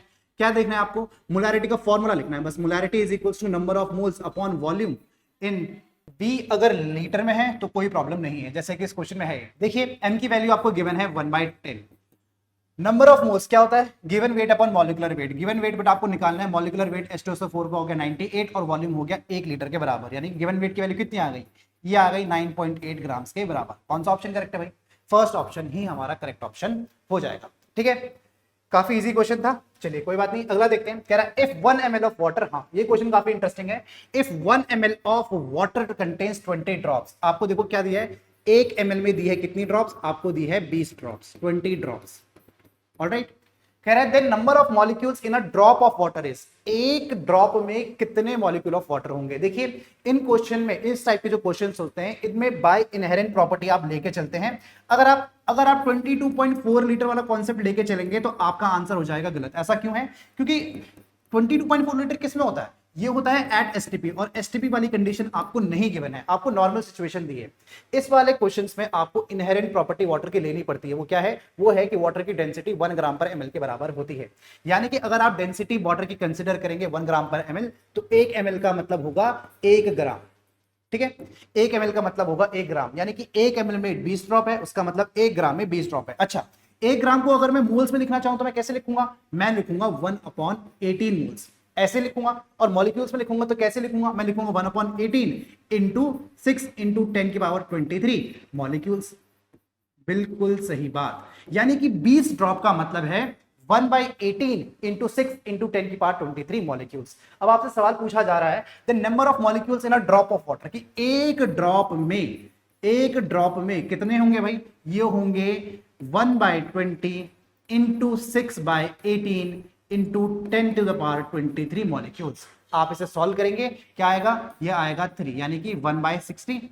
और एक काम करते हैं, यहाँ पे 100 लिख लेते हैं, हमने उधार मांगे किससे, 10⁻23 से, तो ऐसा कुछ आंसर आना चाहिए। 10⁻21 के टर्म्स में एक ही ऑप्शन है, और ये कितना आएगा 60 को, यानी 10 को आप 6 से डिवाइड कितना आएगा, ये आएगा 1.67। That is option number 3 will be absolutely correct option, ठीक है। तो फिजिकल क्वेश्चन में ना सिर्फ आपको फॉर्मूला इंपॉर्टेंट है, आपको ये भी पता होना चाहिए कि किस तरीके से उसको सॉल्व करना है, ऑलराइट। चलिए कह रहा है electron will first enter into the set of quantum numbers, इनमें से कौन से सेट में इलेक्ट्रॉन पहले एंटर करेगा। तो एक चीज हम कंसिडर कर रहे हैं इसमें, अगर बोल रहे हैं कि इलेक्ट्रॉन यहां पे एंटर करेगा तो एक मल्टी इलेक्ट्रॉनिक सिस्टम है। कैसा है? एक मल्टी इलेक्ट्रॉनिक सिस्टम है, और मल्टी इलेक्ट्रॉनिक सिस्टम में हम n+l रूल लगाते हैं। क्या लगाते हैं? n+l रूल लगाते हैं। आपके पास दो सिचुएशन है। देखिए क्वेश्चन बहुत इंपॉर्टेंट है क्योंकि सिमिलर क्वेश्चन, इसके जैसा ही क्वेश्चन 2024 में आ रखा है। ठीक है, तो देखो आपके पास दो सिचुएशन है। आपके पास है n की वैल्यू और l की वैल्यू। पहले वाले केस में आपके पास 5 और 0 है, और दूसरे वाले केस में आपके पास 3 और 2 है। आप दोनों को n+l को अगर एडिशन करेंगे, दोनों के केस में आंसर आएगा 5, यानी कि ये तो 5 दोनों में 5 आ गया। अब क्या करेंगे? n+l वैल्यू जब सेम आ जाती है, then energy is directly proportional to n, यानी कि प्रिंसिपल क्वांटम नंबर के बराबर। यानी कि सिंपल सी बात ये है कि 3+2 वाला जो कॉम्बिनेशन है, इसकी energy of 3,2 is less than energy of 5,0। तो एनर्जी कम किसकी है? 3,2 की है। तो इसलिए यहां पे इलेक्ट्रॉन पहले एंटर करेगा। तो 3n = 3 और l = 2 में ऑप्शन नंबर 3 में जो कि गिवन है आपका करेक्ट आंसर होना चाहिए। नेक्स्ट कहता है the relationship between energy E1 of the radiation with a wavelength 8000 angstrom and the energy E2 of the radiation with a wavelength 16000 angstrom is. तो आपको E1 और E2 का रिलेशनशिप बताना है। बहुत ही सिंपल क्वेश्चन है। आप क्या करेंगे? आप लिखेंगे E = hc/λ। ठीक है, फिर आप देखेंगे कि सर ई लैम्डा जो होगा वो hc के बराबर होगा। hc की वैल्यू एक कांस्टेंट वैल्यू होती है, तो आप कह सकते हैं E1 λ1 is equals to E2 λ2। बस अब λ1 की वैल्यू लिख दीजिए, कितनी है आपको गिवन है? It is how much? It is 8000 angstrom. कितना है बेटा? ये 8000 एंगस्ट्रॉम के बराबर है। और E2 की वैल्यू कितनी है? ये 16000 एंगस्ट्रॉम के बराबर है। कट कीजिए, ये हो गया 2, यानी कि E1 की बराबर कितनी आ रही value? E1 is equals to 2 E2। ऐसा कोई ऑप्शन है? कौन सा ऑप्शन है? E1 is equals to 2 E2, option number 2। E1 is equals to 2 E2 is absolutely correct option. ठीक है, चलिए कह रहे थे atomic number of an element is 35। आपको एटॉमिक नंबर 35 किसी एलिमेंट का दिया है। कमेंट करके बताओ ये कौन सा एलिमेंट है, बताओ, देखते हैं कौन बताता है कौन सा एलिमेंट है। कह रहे हैं what is the total number of electron present in the p orbitals of the ground state atom of that element. इस क्वेश्चन को दो तरीके से किया जाता है। एक है लॉन्ग मेथड। देखिए लॉन्ग मेथड कैसा है कि आप एटॉमिक नंबर 35 को आप करते रहना है इसको। ठीक है, आप इसको लिखिए 1s2 2s2 2p6 3s2 3p6 and 4s2 3d10 and 4p5। ये है, देखो कैलकुलेट करो, ये हो गए 10 18 2 20 30 और 35, यानी कि 35। ये रहा आपका लॉन्ग मेथड। इसमें आपको बस पी कैलकुलेट करना है। कितने पी? 6 और 6 12 और 5 17। कितने हैं? 17। तो 17 आपका करेक्ट आंसर हो गया। बट आप ऐसे एग्जामिनेशन में नहीं करेंगे। एग्जामिनेशन में कैसे करेंगे? आप देखेंगे एटॉमिक नंबर 35 ये रहा, 36 आपकी नोबल गैस होती है, तो ये 17th ग्रुप का है। कौन से ग्रुप का है? 17th ग्रुप का है। आ गया आंसर, 17th ग्रुप का है। यही तो करना था। एग्जामिनेशन में ऐसे करेंगे, आपको लॉन्ग मेथड देखना है तो ये रहा आपके सामने। ठीक है, कर लेंगे। चलिए आगे बढ़े। अच्छा, ये जो कॉन्सेप्ट है ये सिर्फ पी ब्लॉक के केस में लगता है। ठीक है, 17th वाला, कहीं आपने एस ब्लॉक में लगा दिया, ऐसा नहीं करना है, सिर्फ पी ब्लॉक में लगाना है। कह रहा है gases system changes from state 1। आपके पास पहली स्टेट है P1 V1 T1 वाली। ठीक है, मान लिया ए आपकी स्टेट है P1 V1 T1 वाली, ये है आपकी P1 V1 T1। State B है आपकी P2 V2 T2। चलो ठीक है, ये स्टेट बी हो गई, P2 V2 T2। और आपके पास स्टेट 3 है P3 V3 T3, सी है P3 V3 और T3 कह रहा है। एंड फाइनली C2 है, मतलब एक सिस्टम आपका यहां से यहां गया, फिर B से C आया और फिर C से C आया, C से A आया। तो पूछ रहा है ये कौन सा सिस्टम है। हाँ देखें, अगर आप ऐसा नहीं करेंगे तो आपको शायद एक बार में कंफ्यूजन होगा कि क्या दे दिया है, लेकिन अगर ऐसा बनाएंगे तो आपको देख के पता चल जाएगा कि एक लूप में है, यानी कि एक साइक्लिक प्रोसेस आपको गिवन है। ठीक है, काफी सिंपल क्वेश्चन था। चलिए नेक्स्ट क्वेश्चन, काफी इंटरेस्टिंग। देखिए ऐसे क्वेश्चन बहुत इंटरेस्टिंग होते हैं क्योंकि इनमें बहुत कम इंफॉर्मेशन आपको होती है। कह रहा है 1 mole of an ice is converted into water at 273 kelvin. कह रहा है एंट्रोपी आपको H2O सॉलिड की और H2O लिक्विड की गिवन है। Enthalpy change of the conversion, ध्यान रखिए आपसे क्या पूछा गया है, आपसे एंथैल्पी चेंज यानी डेल्टा H पूछा गया है। आपको डेल्टा H निकालने के लिए पहले रिएक्शन लिखनी पड़ेगी। क्या रिएक्शन आपके पास रिएक्शन है H2O solid gives what? H2O liquid. ठीक है, आपको डेल्टा H अगर निकालना है S की मदद से, आप ऐसा बोलते हो कि सर देखो कैसे करेंगे, फुल तरीके से करते हैं। Delta G is equals to delta H minus T delta S। एक इक्विलिब्रियम का प्रोसेस है, तो डेल्टा G की वैल्यू 0 और डेल्टा H की वैल्यू हो जाएगी किसके बराबर? ये हो जाएगा टी डेल्टा S। लेकिन S किसके लिए? S पूरी की पूरी रिएक्शन के लिए। अब डेल्टा एस की वैल्यू मैं कैसे निकालूंगा, मैं बोलूंगा S of products minus S of reactants, यानी entropy of products minus entropy of reactants. अब एंट्रोपी ऑफ प्रोडक्ट बेटा आपको गिवन है किसकी, लिक्विड की है 60.01 यानी कि लगभग 60 के बराबर, और एंट्रोपी आपको सॉलिड की गिवन है 38.20, कितनी है, इट इज 38.20। आप इसे सॉल्व करेंगे, ये आंसर आपका लगभग 21.8 जूल पर केल्विन पर मोल के बराबर आना चाहिए। तो बस, अरे ये क्या हो गया, क्या हो गया, यहां से, ठीक है। अब देखिए आप डेल्टा एच की वैल्यू लिखेंगे, टी की वैल्यू है 273 और डेल्टा एस की वैल्यू कितनी है 21.8 जूल पर केल्विन पर मोल के बराबर, यानी कि लगभग दुगने और उसका 10 टाइम्स। अगर मैं 20 भी कंसिडर करूं, मेरा आंसर कितना आना चाहिए, 250 से ज्यादा, यानी कि 5800 से ऊपर आंसर आना चाहिए मेरा लगभग। एक ही ऑप्शन मैच करना चाहिए, कौन सा ऑप्शन है, और जूल पर मोल में आंसर है, एक ही ऑप्शन है, ऑप्शन नंबर सेकंड, जहां पे 59-54 दे रखा है ऑप्शन। ठीक है, आप लोग कैलकुलेट करना है, देखना ये ऑप्शन आएगा और कोई पॉसिबिलिटी है ही नहीं। अगला आप कराएंगे मैम इसको, देखिए कोई बात नहीं, मैं करा देता हूं, मैम को नहीं करवाना है ये वाला। कंसिडर द फॉलोइंग रिएक्शन, आपके पास एक रिएक्शन है, आपके देखो क्या है और क्या पूछा है, moles of sulphide ions required per mole of dichromate ion for the complete reaction is. आपके पास ये +6 ऑक्सीडेशन स्टेट में है और ये +3 ऑक्सीडेशन स्टेट में है। ठीक है, तो कितने का चेंज आ रहा है, देखो ये 2 से इसके दुगना, यानी कि 6 × 2, तो इसको पहले बैलेंस करो, तो कितना आया, ये +12 से +6 की तरफ जा रहा है, यानी कि 6 का चेंज है, कितने का चेंज है, 6 का चेंज है। और सल्फर पे देखिए कितने का चेंज आ रहा है, दूसरे पेन से करते हैं, ये आ रहा है +4 से +6 का चेंज, तो ये 2 का चेंज है, कितने का चेंज है, 2 का चेंज है। तो इसे 6 का चेंज लेकर आना है तो क्या, मल्टीप्लाई बाय 3, तो यहाँ पे भी 3 और यहाँ पे भी 3। और यही तो क्वेश्चन पूछ रहा है कि एक मोल डाइक्रोमेट के लिए, mole of sulphide ions required for पर मोल ऑफ डाइक्रोमेट, एक मोल अगर डाइक्रोमेट यूज हो रहा है तो सल्फाइड के कितने यूज होंगे, 3 मोल यूज होंगे। तो करेक्ट ऑप्शन कौन सा हो जाएगा, option number 3 will be absolutely correct option. ठीक है, आगे देखें, correct colour of the complex, आपके पास कॉम्प्लेक्स गिवन है, कहां से बनता है, एक लैसाग्नेज एक्सट्रैक्ट जब आप बनाते हैं। मुझे कमेंट करके बताओ ये किसका टेस्ट है, मुझे कमेंट करके बताओ ये किसका टेस्ट है, और इसका कलर क्या होता है, डिफॉर्म्ड यूनिक क्वांटिटी में सल्फर, अच्छा लिखा हुआ है, अरे भाई लिखा हुआ है सल्फर का टेस्ट है, कौन सा कलर का बनता है, वॉयलेट कलर का बनता है। अरे क्वेश्चन फेल हो गया, कोई बात नहीं कोई बात नहीं, कौन सा कलर का बनता है, वॉयलेट। अच्छा एक कमेंट करके बताओ कि ब्लड रेड किसका कलर है, इसका कौन सा टेस्ट, अरे चलिए ब्लड रेड बताओ, इसमें जो कंपाउंड बनता है CSN- वाला, ये किसके एलिमेंट, इस कौन से एलिमेंट के लिए टेस्ट है, ये बताइए, ये कौन से एलिमेंट के लिए। चलिए कह रहा है during the estimation of nitrogen present in an organic compound by Kjeldahl's method, the ammonia involve from 1 gram of the compound is neutralised by 10 ml of 0.85 m H2SO4, the percentage of nitrogen in the compound is. Percentage of nitrogen का बेटा direct formula है, क्या है, एक direct formula है, क्या है, 1.4 into normality, ध्यान रखिएगा क्या है, नॉर्मेलिटी ना कि मोलैरिटी, इंटू वॉल्यूम, लेकिन वॉल्यूम किसमें होना चाहिए, वॉल्यूम होना चाहिए ml में, और नीचे weight of N organic compound जितना भी आपको गिवन है।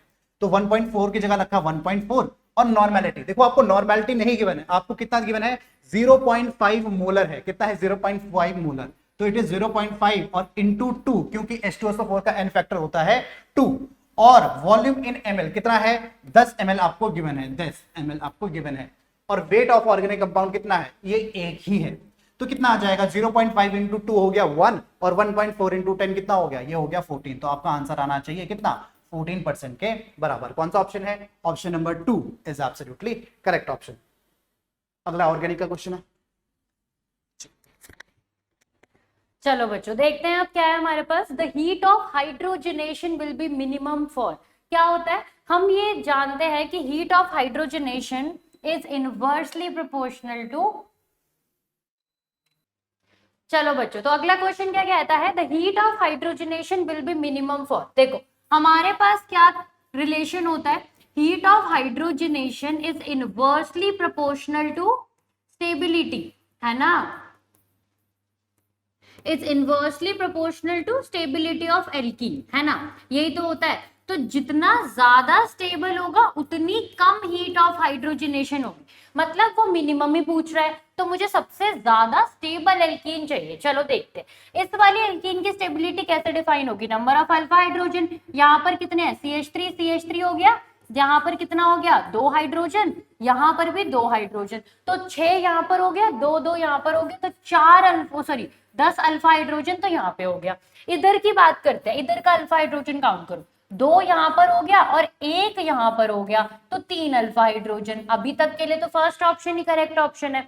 इसकी बात करते हैं, सेम हो गया, यहाँ पर 1 यहाँ पर 2 alpha hydrogen, 1 3 total overall 3 alpha hydrogen. इसकी बात करते हैं, यहाँ पर 2 अल्फा हाइड्रोजन और नीचे 2 अल्फा हाइड्रोजन, तो यहाँ पर टोटल ओवरऑल 4 अल्फा हाइड्रोजन। तो सबसे ज्यादा अल्फा हाइड्रोजन किसके पास है, फर्स्ट 10 अल्फा हाइड्रोजन, तो सबसे ज्यादा स्टेबल मतलब सबसे मिनिमम हीट ऑफ हाइड्रोजनेशन।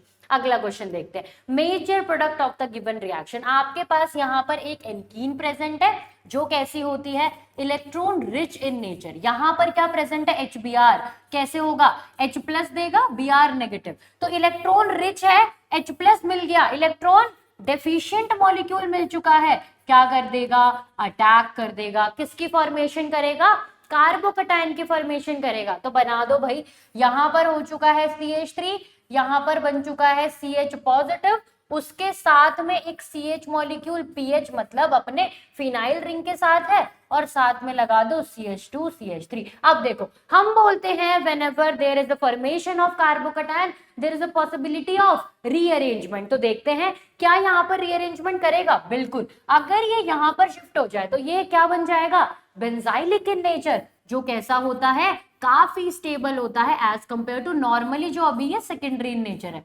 तो कैसे हो जाएगा, CH3 CH2, यहाँ पर लग चुका है आपका एक हाइड्रोजन चला गया, PH मॉलिक्यूल और CH2 CH3। अब देखो Br घूम रहा है, मस्त Br घूम रहा है, नेगेटिव पार्ट उसने देखा पॉजिटिव आयन, क्या कर दिया, अटैक, क्या बन चुका है, CH3 CH2, यहाँ पर लग चुका है C के साथ Br और एक PH तो था ही, साथ में CH2 CH3। तो ये आपका बन चुका है मेजर प्रोडक्ट A।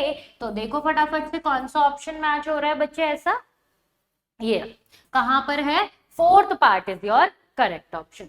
चलो आगे बढ़ते हैं, विच among the following is not an electrophile, electrophile नहीं है। तो इलेक्ट्रोफाइल ढूंढने की हमने कंडीशन देख ली है, एक बार रिवाइज करते हैं। उसके पास पॉजिटिव चार्ज होना चाहिए और साथ में वेकेंट ऑर्बिटल हो या फिर पाई बॉन्ड से कनेक्टेड हो। दूसरा, आप ऑक्टेट रूल के बेसिस पे भी देख सकते हो, पहला आपके पास इनकम्प्लीट ऑक्टेट, इलेक्ट्रॉन डेफिशिएंट हो गया, इलेक्ट्रोफाइल।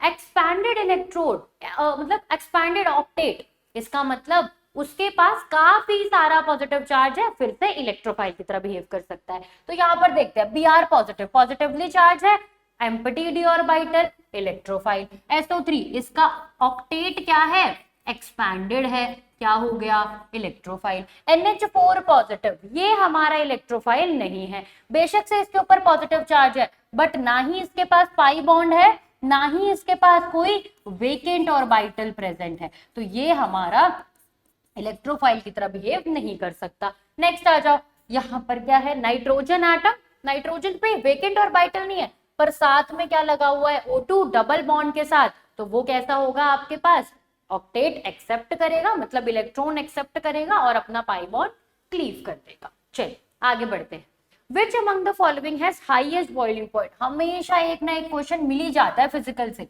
देखो क्या होता है अपने पास, फिजिकल प्रॉपर्टी क्या है, boiling point is directly proportional to molecular weight, और अगर मॉलिक्यूलर वेट सेम हो जाए तो boiling point is inversely proportional to branching, जितनी ज्यादा ब्रांचिंग करोगे उतना कम बॉइलिंग पॉइंट। तो देखते हैं, 1 2 3 4 5 6, 6 कार्बन, 1 2 3 4 5 6, 6 कार्बन, 1 2 3 4 5 6 कार्बन, 1 2 3 4 5 6 कार्बन। तो मतलब सारे में बॉइलिंग पॉइंट आप मॉलिक्यूलर वेट से देख ही नहीं सकते, सब में 6 कार्बन, आपको किससे देखना है, ब्रांचिंग से। तो एक भी ब्रांचिंग नहीं है, सबसे ज्यादा बॉइलिंग पॉइंट। अब देखो मैं इसका ना ट्रेंड भी लगा सकती हूँ बच्चों आपके सामने, कोई भी आपके पास नहीं है तो क्या हो जाएगा, सबसे ज्यादा स्ट्रेट चेन है, सबसे ज्यादा बॉइलिंग पॉइंट। उसके बाद यहाँ पर 2 ब्रांच निकल के आ गई, यहाँ पर भी 2 ब्रांच निकल के आ गई और यहाँ पर 1 ब्रांच निकल के आई, तो किसी में भी ब्रांचिंग नहीं है, सबसे ज्यादा लेस नंबर ऑफ ब्रांचिंग, सबसे ज्यादा बॉइलिंग पॉइंट। तो करेक्ट ऑप्शन कौन सा मैच हो रहा है आपके पास, first part is your correct option. चलो अगला क्वेश्चन देखते हैं क्या बोलता है, IUPAC name of the given compound. देखो आपके पास 2 तरीके, आप यहां से नंबरिंग कर सकते हो, नहीं तो आप यहां से नंबरिंग कर सकते हो। दूसरे पेन से करके दिखाती हूँ, 1 2 3 4 5 ऐसे नंबरिंग कर सकते हो। जब आपने येलो पेन से नंबरिंग करी तो क्या हो गया, आपके पास सब्स्टिट्यूएंट आया 2 2 और 4 पे। जब आपने व्हाइट पेन से नंबरिंग करी तो आया 2 4 4। तो आपके पास लोएस्ट पॉसिबल नंबर कहां पर है, सेकंड वाले में, तो आपकी येलो पेन वाली नंबरिंग सही है। तो क्या करेंगे, अब व्हाइट पेन को मिटो देते हैं, रब कर देते हैं, नंबरिंग लिखना स्टार्ट करो। क्या क्या है, 2 पे मिथाइल 2 2 और 4 पे मिथाइल, तो क्या हो जाएगा 2, 2 4 ट्राई मिथाइल पेंटेन। तो second part is your correct option. आ जाओ, कंसीडर द फॉलोइंग स्पीशीज और बताना है हाइपर कंजुगेशन किस किस में हो सकता है। तो हाइपर कंजुगेशन कार्बोकटायन में होगा, उसके साथ वाले कार्बन मतलब अल्फा कार्बन पे क्या होना चाहिए आपका, अल्फा हाइड्रोजन होना चाहिए। तो ये रहा मेरा कार्बोकटायन, इसके इधर भी अल्फा है और इसके इधर भी अल्फा है, तो इस वाले अल्फा पे तो कोई अल्फा हाइड्रोजन नहीं है, लेकिन यहाँ पर 2 2 अल्फा हाइड्रोजन है, तो मतलब ये तो हमारा हाइपर कंजुगेशन करेगा। यहाँ पर देखते हैं, ये रहा कार्बन, इसके साथ वाला एक ही अल्फा कार्बन है और उसके पास कोई हाइड्रोजन नहीं है, इसका मतलब ये हाइपर कंजुगेशन नहीं कर सकता। ये रहा हमारे पास कार्बन, लेकिन ये क्या दिखाएगा, चलो मान लिया इसके साथ वाले कार्बन पे कोई अल्फा हाइड्रोजन नहीं है, पर ये CH3 मॉलिक्यूल बेंजीन पे क्या दिखाता है, +H, हाइपर कंजुगेशन। तो आपका करेक्ट ऑप्शन कौन सा हो गया, फर्स्ट और third part is your correct option. चल नेक्स्ट क्वेश्चन पे बढ़ते हैं, correct order of acidic strength of the following hydrocarbon. Acidic strength होना है, तो देखो हमारे पास यहाँ पर क्या है, C2H6 एल्केन, C2H4 एल्कीन और C2H2 एल्काइन। अब हमें पता है कि जो एल्काइन है वो कैसा दिखता है, कुछ इस तरीके से, और जो हमारे पास एल्कीन है वो कैसा दिखता है भाई, वो दिखता है कुछ इस तरीके से। हमें यहाँ पर पता है एल्केन भी प्रेजेंट है, वो कैसा दिखता है, कुछ इस तरीके से। अब देखो हमें एसिडिटी बतानी है, तो इसका मतलब सबका क्या बना दूं मैं, कंजुगेट बेस बना दूं भाई। तो कंजुगेट बेस कैसा बनेगा, आपका हाइड्रोजन माइनस हो गया, तो यहाँ पर CH2 डबल बॉन्ड CH और यहाँ पर नेगेटिव चार्ज, यहाँ पर CH3 CH2 और उसके ऊपर नेगेटिव चार्ज। तो ध्यान से देखेंगे, यहाँ पर किसके ऊपर बात कर रहे हैं हम, कंजुगेट बेस की स्टेबिलिटी के ऊपर बात कर रहे हैं। हमें पता है कि कंजुगेट बेस अगर स्टेबल इन नेचर होगा तो वो कंपाउंड कैसा होगा, काफी एसिडिक इन नेचर होगा, बढ़िया कंपाउंड होगा, बढ़िया एसिड होगा।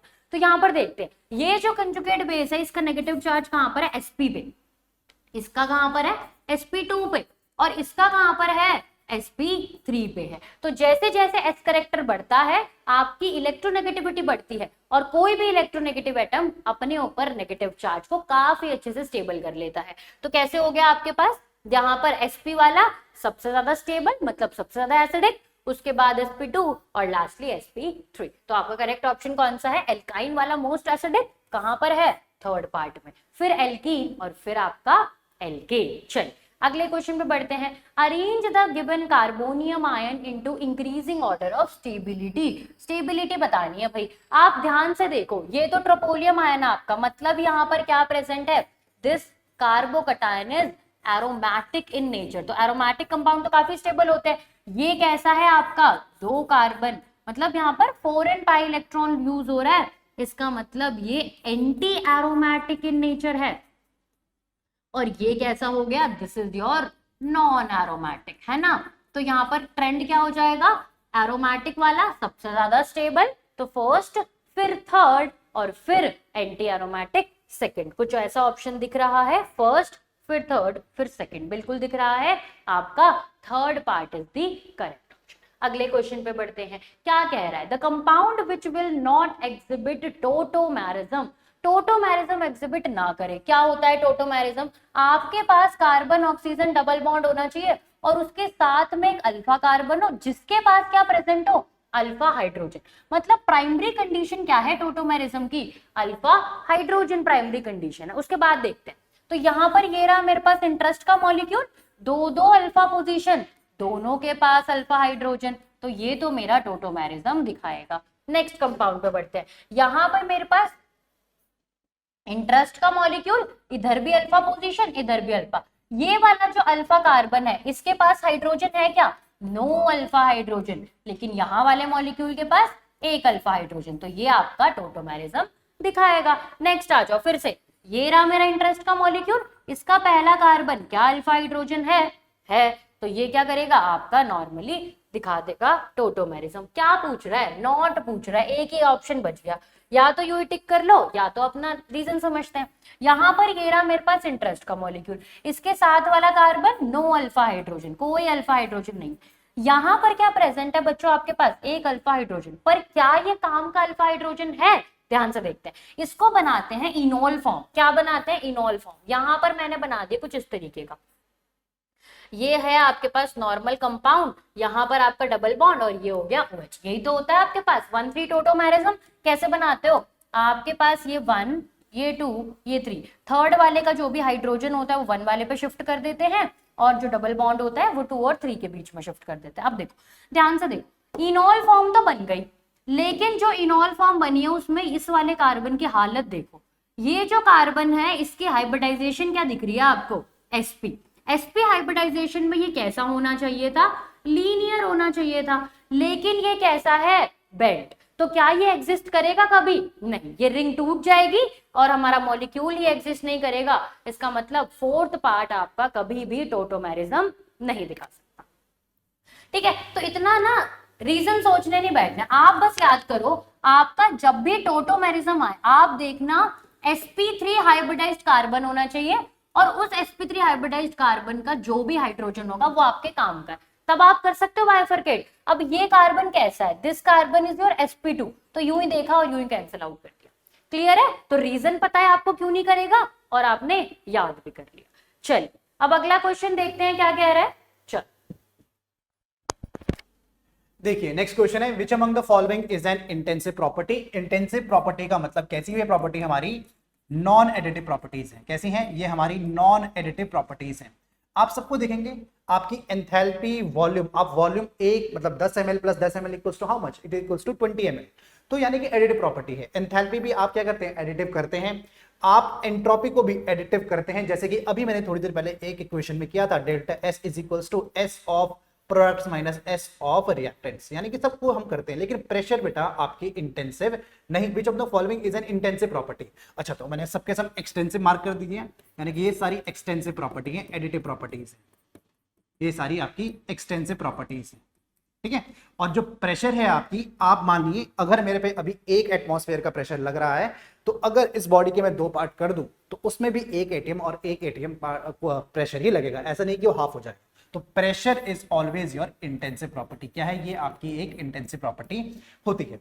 ऑलराइट, चलिए अगला क्वेश्चन देखते हैं। 3 moles of an ideal gas undergoes expansion. Expansion हो रहा है और आइसोथर्मल एक्सपेंशन हो रहा है और रिवर्सिबल हो रहा है from 10 litre to 100 litre at 27 degree centigrade. Work done क्या होगा? देखिए सवाल तो आधा तो वैसे ही सॉल्व हो चुका है। क्यों? अगर एक्सपेंशन हो रहा है तो वर्क डन कैसा आता है? वर्क डन हमेशा नेगेटिव आता है। तो आप आंसर देखिए, या नेगेटिव में है, या तो ये होगा या तो ये होगा, और आपको पता है दोनों एक जैसे दिए हैं तो शायद यही होना चाहिए। चलिए चेक करते हैं, ऐसा करना नहीं चाहिए, बट स्टिल अगर आपको तुक्का लगाना ही है तो आप इस पे ज्यादा मोस्ट प्रोबेबली यही होना चाहिए आंसर। चाहिए, आइए देखते हैं अपना तुक्का सही है कि नहीं। ठीक है, तो आपको क्या है? वर्क डन का फॉर्मूला आइसोथर्मल एक्सपेंशन में work done is equals to minus, अच्छा आर के फॉर्म्स में है, it is 2.303 nRT log V2 by V1, this is your formula. फिर आप लिखेंगे माइनस 2.303, n की वैल्यू क्या आपको दिया है? 3 मोल्स, हाँ गिवन है 3 मोल्स, और r की वैल्यू कितनी हो गई? r की वैल्यू कितनी? अच्छा r इज r को r की तरह ही दिया है, r की वैल्यू आपको नहीं गिवन है, निकालनी भी नहीं है। और टेम्परेचर इज गिवन योर कितना? 300 केल्विन, 300 केल्विन, और log की जगह क्या लिखेंगे? आप लिखेंगे 100 गया है, फाइनल 100 है, इनिशियल 10 है, तो ये हो गया 100/10, यानी कि log 10। ये वैल्यू तो बेटा 1 ही आ गई। log 10 कितना होता है? 1 होता है। तो कितना आंसर आया? ये आंसर आपका आ रहा है माइनस, अच्छा देखो यहाँ पे 10 की पावर 3 के टर्म्स में आंसर दिया है। 10 की पावर मैं एक काम करता हूं, मैं इसे लिखता हूं 2.303 इनटू, मैं इस 0. मैं 300 को क्या लिख रहा हूं? मैं 300 को लिख रहा हूं 0.3 इंटू 10 की पावर 3। ठीक है, तो मैं 300 को लिख रहा हूं 0.3 इंटू 10 टू द पावर 3। तो देखिए ये क्या आया, ये आया 0.9, 0.9 इंटू 2.3 कितना होगा, ये अप्रोक्सीमेटली बेटा 2 के बराबर ही होगा। अच्छा 2.07 है तो लिख देते हैं 2.07 इंटू 10⁻³ इंटू आर, ये आना चाहिए आपका फाइनल आंसर। और देखिए अपना आंसर वही आ रहा है, that is option number 3, absolutely correct option. ठीक है, चलिए अगला क्वेश्चन देखते हैं। कह रहा है paramagnetic species among the following is, इसमें कौन कौन सी पैरामैग्नेटिक स्पीशीज होती हैं। ये तो याद हो गया होगा, ऑक्सीजन, जीवन में कभी नहीं भूलोगे इसे कि हमेशा पैरामैग्नेटिक होता है। लेकिन स्टिल देखिए यहां तक करते हैं, सबके सब जो जितने भी आपको कंपाउंड्स दिए हैं, देखिए ये कितना है, ये एक 10, B2 एक 10 इलेक्ट्रॉनिक सिस्टम है, कार्बन 2 एक 12 इलेक्ट्रॉनिक सिस्टम है, और O2 एक 16 इलेक्ट्रॉनिक सिस्टम है। ना जाने मैंने इसमें स्क्वायर क्यों लगा दिया, बट कोई बात नहीं। देखिए 12 इलेक्ट्रॉनिक सिस्टम है। अब देखिए sigma 1s2, sigma star 1s2, sigma 2s2 और सिग्मा स्टार 2s2, यानी 8 इलेक्ट्रॉन तक तो कोई प्रॉब्लम है ही नहीं, 8 इलेक्ट्रॉन तो प्रॉब्लम है ही नहीं। तो चलिए इसके आगे मैं इसको सिंपल फॉर्म में कर देता हूं। B2 को क्या लिखेंगे, इसके बाद क्या आना चाहिए भाई, B2 नाइट्रोजन से कम है तो पहले आएगा पाई, तो ये होना चाहिए पाई इक्वल्स टू पाई, बस इतना ज्यादा मतलब कि ये भी एक इलेक्ट्रॉन ये भी इलेक्ट्रॉन। हाँ तो देखो क्या है, एक एक इलेक्ट्रॉन खाली है, तो ये तो पैरामैग्नेटिक है, बिल्कुल है, एब्सोल्युटली है। C2 को देखिए इसमें भी ऐसे लिखूंगा पाई इक्वल्स टू पाई, यानी कि ये हुआ आपका एक इलेक्ट्रॉन, ये दूसरा, ये तीसरा और ये चौथा। ये क्या है आपका, ये डायामैग्नेटिक स्पीशीज है। कैसा है, एक डायामैग्नेटिक स्पीशीज है। हो गए ना, 8 इलेक्ट्रॉन ये थे, 8 9 10 11 और 12। O2 का बनाने की जरूरत है, पता है ना, ये तो होता ही है पैरामैग्नेटिक। चलिए बनाना है तो फिर भी बना लेते हैं। 8 के आगे चलते हैं क्या, पहले क्या आएगा, इसमें पहले आएगा सिग्मा 2pz, क्या सिग्मा 2pz, और इसमें 2 इलेक्ट्रॉन, 8 और 2 10, फिर आया पाई इक्वल्स टू पाई, 10 11 12 13 14, तो ये हुआ। फिर उसके बाद आएगा pi star equals to pi star, और ये 15 और 16, ये भी है आपका पैरामैग्नेटिक। तो both 1 and 3 are correct options. ठीक है, कर लेंगे। चलिए आइए question number 86, SO bond order in the SO4, sulphate ion में SO का बॉन्ड ऑर्डर क्या होगा। देखिए सल्फर के आउटर मोस्ट में कितने होते हैं, 6 इलेक्ट्रॉनिक सिस्टम होते हैं, 1 2 3 4 5 और 6। 2 आपके पास ऑक्सीजन इस तरीके से आएंगे और 2 ऑक्सीजन इस तरीके से आएंगे, एक O- ऐसे, एक O- ऐसे, तो एक टेट्राहेड्रल ज्योमेट्री टाइप की कुछ बनेगी। कैसे निकालते हैं आपका average bond order. Obviously bond order यहाँ पे 2 नजर आ रहा है, यहाँ पे 3 नजर आ रहा है, तो आप निकालेंगे एक एवरेज बॉन्ड ऑर्डर। कैसे निकालते हैं, आप बोलेंगे कि टोटल बॉन्ड्स कितने इन्वॉल्व हैं, क्या टोटल बॉन्ड्स कितने इन्वॉल्व हैं अपॉन आपके रिसीविंग सेंटर्स, यानी कि टोटल सेंटर्स आपके कितने हैं। सेंटर मतलब साइड आइटम्स, आप बात करेंगे किसके, साइड आइटम्स की। टोटल बॉन्ड बेटा आपके 6 इन्वॉल्व है, और साइड आइटम्स ऑप्शन आपके कितने, 4 है, तो बॉन्ड ऑर्डर आपका कितना आना चाहिए, 1.5। ठीक है, वैसे भी आपको नजर आ ही रहा होगा कि 2 के पास 2 का बॉन्ड ऑर्डर है, 2 के पास 1 का बॉन्ड ऑर्डर है, तो एवरेज कितना निकलता है, एवरेज निकलता है आपका 1.5, यानी कि 1.5। Option number 2 is absolutely correct option. कर लेंगे। आइए अगले क्वेश्चन पे, कह रहा है shape and hybridisation of ICl4- ion is, ICl4- ion क्या होगा। देखिए I, इसके आउटर मोस्ट में बेटा कितने होते हैं, 7 होते हैं, तो एक और आ गया, तो कितने हो गए, 8 हो गए, 1 2 3 4, 1 2 3 4 5 6 7 8, 5 6 7 8। तो ये स्टेरिक नंबर क्या है, ध्यान से देखिए, ये स्टेरिक नंबर कितना है, ये स्टेरिक नंबर है 6, स्टेरिक नंबर इक्वल्स टू 6।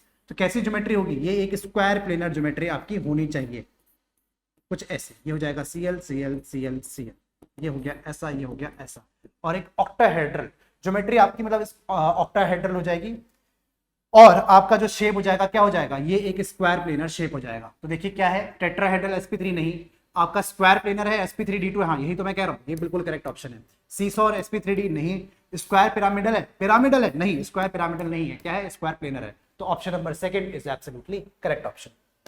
आइए, which among the following is basic oxide, कौन से होते हैं बेसिक ऑक्साइड, भाई मेटल के जो ऑक्साइड्स होते हैं, metal oxides are basic, metal oxides जो होते हैं they are basic in nature, और नॉन मेटल के जो ऑक्साइड्स होते हैं वो होते हैं एसिडिक इन नेचर। तो मेटल का ऑक्साइड कौन सा है इसमें, देखिए Cl2O7 कैसा है, ये है एक एसिडिक इन नेचर। Al2O3 और जिंक ऑक्साइड, ये दोनों ही कैसे हैं, थोड़े से एम्फोटेरिक हैं, कैसे हैं, एम्फोटेरिक हैं। और calcium oxide is basic in nature.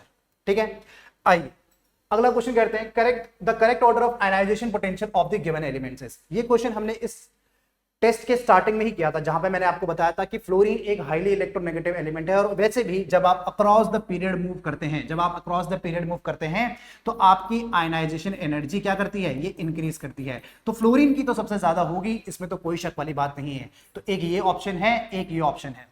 तो देखिए क्या है, कार्बन, नाइट्रोजन, ऑक्सीजन और फ्लोरीन। आपको फिर लगता था सर फ्लोरीन के बाद शायद ऑक्सीजन की होनी चाहिए, आंसर ये होना चाहिए, बट ऐसा नहीं होता है। क्या होता है, नाइट्रोजन की ज्यादा हो जाती है फ्लोरीन से। क्यों? क्योंकि यहाँ पे इसका जो इलेक्ट्रॉनिक कॉन्फ़िगरेशन है ये 2p3 है और ये 2p4 है। एक हाफ इलेक्ट्रॉनिक कॉन्फ़िगरेशन है, यहाँ पे लेस रिपल्शन है, यहाँ पे मोर रिपल्शन है। तो यहाँ पे ज्यादा इलेक्ट्रॉनिक और ज्यादा एनर्जी आपको देनी पड़ेगी आयनाइजेशन करवाने के लिए। तो option number second should be the correct answer. ठीक है, चलिए आते हैं इस टेस्ट के आखिरी क्वेश्चन पे, और इस टेस्ट का सबसे बड़ा न्यूमेरिकल क्वेश्चन भी है। कह रहा है if the mass percentage of Zn2+ in an enzyme is 0.02%, then the number of Zn2+ ions present in 13.1 gram of the enzyme will be। और आपको जिंक का मास दिया है। देखिए देने की जरूरत ही नहीं, बट स्टिल दिया है तो बहुत अच्छी बात है। देखिए कैसे करेंगे, लॉजिकली समझते हैं एक बार। मान लीजिए आपके पास ये एक एंजाइम है, आपके पास ये एक एंजाइम है, और यहाँ पे ये जिंक एटम है, ये आपका जिंक एटम है। अब ये एंजाइम कितनी ही बड़ी हो और कितनी ही छोटी हो, इनका जो रेशियो है ये हमेशा सेम होना चाहिए। चाहे अगर मैं बोलूं कि ये 1% है, अगर इसका वेट 100 ग्राम होगा तो ये 1 ग्राम होगा, ये 1000 होगा तो ये कितना होगा, उसका 1% होगा। यानी कि इनका रेशियो हमेशा सिमिलर होना चाहिए। लेट्स से कि मैं लिखता हूं कि weight of enzyme let's say कि 100 U के बराबर है। कितना है, 100 U के बराबर है। तो आपका जो कंपाउंड है जिंक 2+, वो कितना है, इट इज 0.02। कितना हो जाएगा, इट इज 0.02।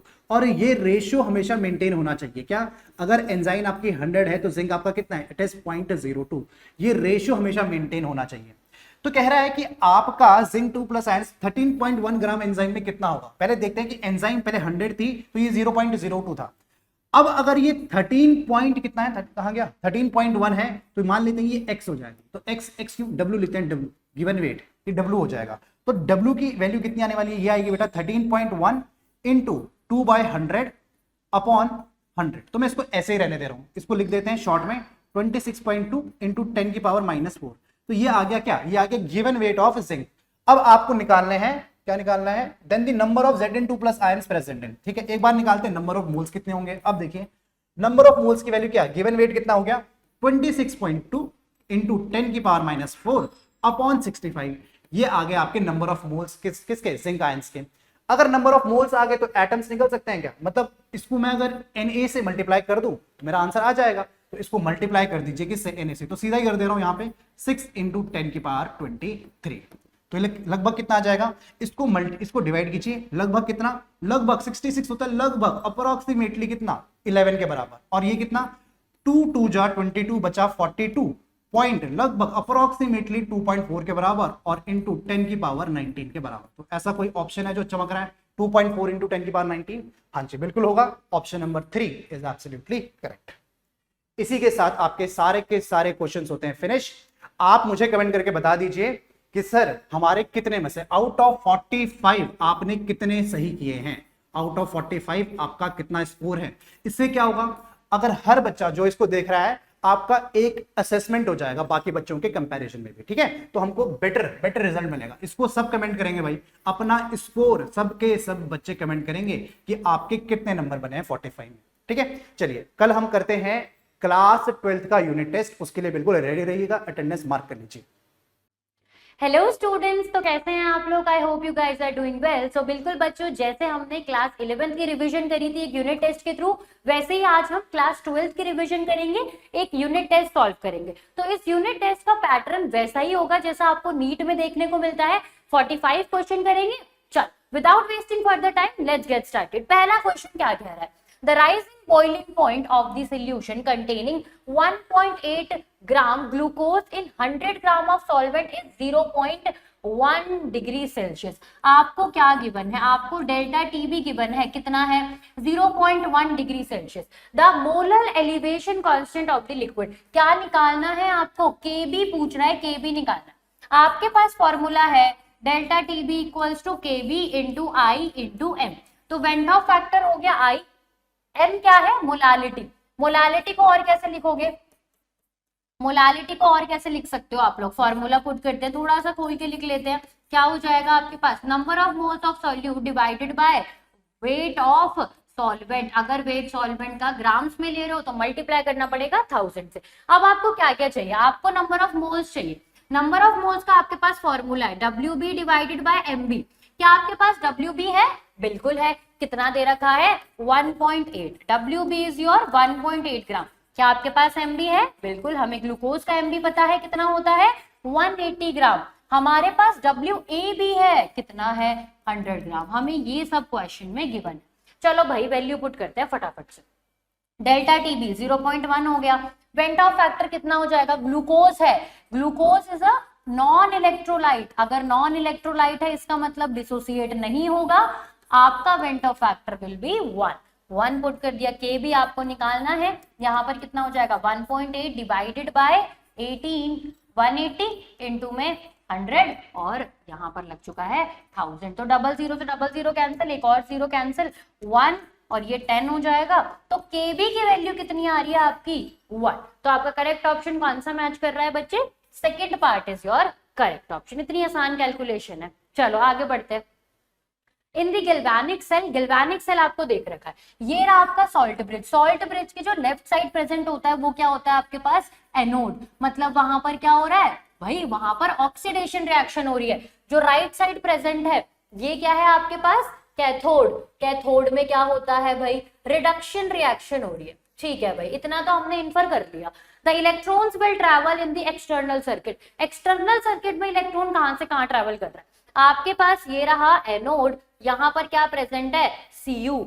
ये रहा आपके पास कैथोड, यहाँ पर क्या प्रेजेंट है, Ag। सॉल्ट ब्रिज से जोड़ दिया, ये इंटरनल सर्किट है। लेकिन वो पूछ रहा है एक्सटर्नल सर्किट, मतलब ऊपर वाले सर्किट की बात। तो यहाँ पर ऑक्सीडेशन हो रहा है, इलेक्ट्रॉन यहाँ से निकल के जा रहा है और इलेक्ट्रॉन रिडक्शन रिएक्शन में वहां पर आ रहा है। तो इलेक्ट्रॉन कहां से कहां ट्रेवल कर रहा है, Cu से Ag। अच्छा, अगर यही क्वेश्चन पूछ ले कि करंट कहां से कहां ट्रेवल कर रहा है, तो जिस भी डायरेक्शन में आपका इलेक्ट्रॉन ट्रेवल कर रहा है उससे बिल्कुल अपोजिट डायरेक्शन में आपका क्या ट्रेवल करने लगेगा, करंट ट्रेवल करने लगेगा। ठीक है, चलो बढ़िया हो गया। अगला question, which of the following is not an anodic reaction. देखो एनोडिक रिएक्शन में ऑक्सीडेशन होती है भाई, तो ऑक्सीडेशन होना चाहिए। और ऑक्सीडेशन में क्या होता है, लॉस ऑफ इलेक्ट्रॉन। क्या होना चाहिए भाई, लॉस ऑफ इलेक्ट्रॉन। देखते हैं, यहाँ पर Ag पॉजिटिव है और यहाँ पर क्या है, 0। अरे ये तो क्या हो गया, रिडक्शन। तो आपका पहला ही क्या है, गलत। नॉट पूछा था, पहला ही क्या है आपके पास, गलत रिएक्शन दे रखा है। अगले क्वेश्चन पे बढ़ते हैं। Which of the following solution will have the highest freezing point. Highest freezing point कैसे रिलेट करोगे, इसको हम रिलेट करेंगे अपनी कॉलिगेटिव प्रॉपर्टी से। देखो कैसे होगा, हमारे पास जो कॉलिगेटिव प्रॉपर्टी होती है वो कौन सी होती है, डिप्रेशन इन फ्रीजिंग पॉइंट, है ना। तो डिप्रेशन इन फ्रीजिंग पॉइंट जो होता है वो ऐसे देखते हैं हम, delta TF is equals to KF into M। अब यहाँ पर M सबका सेम है, 1 मोलर 1 मोलर 1 मोलर 1 मोलर। तो ये तो हो गया आपका क्या, डायरेक्टली प्रोपोर्शनल में ही चला जाएगा। आपके पास एक और चीज आती है, यहाँ पर क्या है, वेंट ऑफ फैक्टर। तो ये दोनों तो कांस्टेंट हो गए। तो delta TF is directly proportional to I। तो जिसका I ज्यादा होगा उसका डिप्रेशन उतना ज्यादा होगा, मतलब जिसका I ज्यादा उसका फ्रीजिंग पॉइंट सबसे कम। हमें क्या बताना है, हाईएस्ट फ्रीजिंग पॉइंट, मतलब जिसका I सबसे कम उसका फ्रीजिंग पॉइंट सबसे ज्यादा। इसका I कितना है, non electrolyte I will be 1। ये तो टूट जाएगा, 3 आयन बनाएगा, तो कितना हो गया, I विल बी 3। ये कितने आयन बनाएगा, 5 आयन बनाएगा, तो I विल बी 5। और ये 2 आयन बनाएगा तो I विल बी 2। तो जिसका I सबसे कम उसका डिप्रेशन सबसे कम, मतलब उसका हाईएस्ट फ्रीजिंग पॉइंट। तो correct option will be first part. आगे बढ़ते हैं। The EMF of the cell, EMF of the cell निकालनी है, आपको दे रखा है सॉल्ट ब्रिज के लेफ्ट वाला क्या हो जाएगा, एनोड, और सॉल्ट ब्रिज के राइट साइड वाला क्या हो जाएगा, कैथोड। चलो इतनी बात तो मुझे पता चल गई यहीं से। एट 298 केल्विन आपको इन दोनों का वो भी दे रखा है, E0। ठीक है, तो आपको EMF निकालनी है इस पूरे सेल की। नर्स्ट इक्वेशन लिख दोगे, E cell equals to E0 cell minus 0.0591 divided by n। Log की वैल्यू लिखोगे, ऊपर क्या आ जाएगा आपके पास, ऑक्सीडेशन मतलब एनोड की रिएक्शन, और कैथोड का रिडक्शन, मतलब कैथोड के जो भी आपके पास आयंस होंगे, ऐसे लिख सकते हो आप, बिल्कुल ठीक बात है। अब आपको क्या क्या पता होना चाहिए, आपको एनोड की कंसेंट्रेशन पता होनी चाहिए, क्या पता है, बिल्कुल 0.01 मोलर। कैथोड की कंसेंट्रेशन पता है, बिल्कुल 0.1 मोलर। आपको एन की वैल्यू पता है, बिल्कुल, ये किसमें से कितने जा रहा है, 0 से 2 प्लस, एन विल बी 2, यहां से 2 प्लस से 0, एन विल बी 2, तो एन की वैल्यू भी पता है। ई नॉट सेल भी पता है आपको, कैसे निकालोगे, यहां से आपके पास ये कैसे किसकी तरह बिहेव कर रहा है, रिडक्शन पोटेंशियल दे रखा है आपको, ये क्या है आपके पास एनोड, और ये भी रिडक्शन पोटेंशियल दे रखा है आपको, ये क्या है आपके पास कैथोड। तो ई नॉट सेल कैसे निकालोगे, आपके पास फॉर्मूला है आरपी की टर्म्स में, ई कैथोड माइनस ई एनोड। तो कैथोड कौन सा है, एसएन वाला, एसएन वाले की वैल्यू बता दो भाई, माइनस 0.14। अच्छा, और ये ई एनोड वाला कौन सा है आपके पास, माइनस 0.34। तो आपके पास नॉर्मल वैल्यू आ गई, 4 से 4 कैंसिल आउट, 2 में से 1 गया Z2 और 2.2 वोल्ट आ गया आपका ई नॉट सेल। चलिए देखते हैं, ई नॉट सेल 2.2 पुट कर दिया भाई, माइनस 0.06 ले लूं क्या इसको, डिवाइडेड बाय 2, ठीक है। अब आ जाओ लॉग की वैल्यू डालो, क्या हो जाएगा आपके पास 0.01 और नीचे आ जाएगा 0.1, इसको कैंसिल आउट करोगे, क्या वैल्यू आ गई आपके पास 10, है ना, 10 वैल्यू आ चुकी है। चलिए आगे देखते हैं क्या हो जाएगा, ठीक है, रुको, इसको हम ना 10 रेज़ टू दी पावर में देखते हैं। तो इसको 10 रेज़ टू दी पावर क्या कर देंगे हम, 2 है तो 2 कर देंगे, और इसके पास 10 रेज़ टू दी पावर कितना है, 1। तो आपकी 10 रेज़ टू दी पावर -1 आ रहा है, -1 का क्या खेल है, -1 आ जाएगा आगे, तो ये क्या हो जाएगा, पॉजिटिव, पॉजिटिव हो जाएगा, और साथ में आपके पास ये कैंसिल आउट कर दो 0.03, तो कैसे हो जाएगा 0.03, log 10 बचा, log 10 कितना होता है 1। तो आपका करेक्ट ऑप्शन कौन सा है, 2.23 volt is your correct option. कुछ दिख रहा है क्या ऐसा, बिल्कुल दिख रहा है, first part is your correct option हो जाएगा। चल आगे बढ़ते हैं, the cell reaction of an spontaneous cell, spontaneous cell के लिए आपको क्या देखना है, डेल्टा जी। स्पॉन्टेनिटी की कंडीशन ही डेल्टा जी से डिफाइन होती है, क्या होना चाहिए, नेगेटिव। तो हमारा करेक्ट ऑप्शन कौन सा है, डेल्टा जी इज नेगेटिव। अब देखो उसने बोल दिया, अच्छा आप बोलोगे मैम आपने डेल्टा जी तो बोल दिया, आपके पास फॉर्मूला है -NFE, अब आप ई को भी तो पॉजिटिव बोल सकते हो यहां से, फिर आप गलत कर दोगे ऑप्शन। अगर आपने क्या कर दिया, ई नॉट ये वाला डी सेकंड ऑप्शन आपने अगर सही कर दिया तो आप क्वेश्चन गलत करके आ चुके। देखो क्या है, यहां पर हो रहा है ई रिडक्शन, ये किसी एक इलेक्ट्रोड का दे रखा है, आपको अगर ई सेल दे रखा होता तो आपके 2 ऑप्शन ठीक हो जाते, ये वाला तो ठीक होता ही होता, साथ में ये भी ठीक हो जाता। यहाँ पर रिडक्शन है मतलब एक इलेक्ट्रोड की बात करी गई है, ठीक है, हो जाएगा। चलिए भाई आगे बढ़ते हैं, the major organic product in the reaction, आपके पास ईथर की क्लीवेज है HI के साथ, क्या होता है, जो I होता है वो स्मॉल वाले के साथ जाता है और H वाला अपना O के साथ निकल जाता है। तो ये रहा अपने पास एक CH3 ग्रुप और दूसरा अपने पास CH3 होल ट्वाइस। तो अपने पास छोटा ग्रुप कौन सा है, CH3, तो क्या बनेगा अपने पास CH3I बन जाएगा, और बड़े वाले ग्रुप के साथ कौन निकल जाएगा अपना नॉर्मली OH। तो आपकी करेक्ट ऑप्शन कौन सी मैच हो रही है भाई, आपकी करेक्ट ऑप्शन मैच हो रही है सेकंड पार्ट, हो जाएगा। चलिए आगे बढ़ते हैं, Which of the following reaction will not yield para-tertiary butyl phenol? Okay, चलो देखते हैं क्या है, सारी रिएक्शन करके देखनी पड़ेगी। H+ क्या होगा, यहाँ पर एल्कीन आपका कार्बोकटायन बनाएगा, क्या कौन सा कार्बोकटायन बनाएगा, कुछ इस तरीके से ये कार्बोकटायन बनाएगा, फिर अपना फिनॉल जाके यहाँ पे रिएक्शन कर देगा और आपका पैरा पोजीशन पे टर्शरी ब्यूटाइल ज्वाइन हो जाएगा। तो ये तो बच्चों हमारा कर रहा है, ये तो बराबर आपका बना रहा है, तो ये तो आपका ऑप्शन नहीं है। नेक्स्ट आ जाओ, नेक्स्ट क्या आपके पास OH, OH को मिल जाएगा अगर H पॉजिटिव, तो ये क्या बना देगा OH2, जो कि निकल जाएगा। जब ये निकल जाएगा तो फिर से इलेक्ट्रोफाइल क्या जनरेट हो गया आपके पास, वही टर्शरी वाला, तो ये भी फिनॉल के साथ रिएक्शन करके बराबर प्रोडक्ट देगा आपका। नेक्स्ट आ जाओ, ये तो अपने आप ही रिएक्शन देगा, ये इसके साथ निकल जाएगा, AlCl4 नेगेटिव निकल गया है और साथ में कार्बोकटायन छोड़ गया, कौन सा, वही टर्शरी वाला, तो फिर से आपकी रिएक्शन देगा, पैरा प्रोडक्ट बनाएगा। ये कौन सी रिएक्शन है भाई, this is your name reaction, this is your Reimer Tiemann reaction. ये क्या बनाएगा आपके पास, एल्डिहाइड बनाएगा, CHO बनाएगा। तो आपका करेक्ट ऑप्शन कौन सा मैच हो रहा है बच्चों, फोर्थ पार्ट। वो पूछ रहा है जो नहीं देगा, विल नॉट ध्यान रखना कहीं आप विल विल करके फर्स्ट ऑप्शन देखा नहीं कि टिक कर दिया आगे बढ़ गए, गलत हो जाएगा। आगे बढ़ते हैं, क्या है आपके पास HgOAc THF और NaBH4, कौन सी रिएक्शन है? Oxymercuration demercuration. कौन सी रिएक्शन है? ऑक्सीमर्क्यूरेशन डीमर्क्यूरेशन, है ना भाई। चल तो क्या हो जाएगा अपने पास, एक्सीमर्क्यूरेशन डीमर्क्यूरेशन आपका करवाता है addition of water. Addition of water भी कैसे करवाता है? मार्कोनिकॉफ रूल से करवाता है। मतलब जो अमीर है उसको और अमीर बना दो, जिसके पास नंबर ऑफ हाइड्रोजन ज्यादा है उसी को हाइड्रोजन दे दो।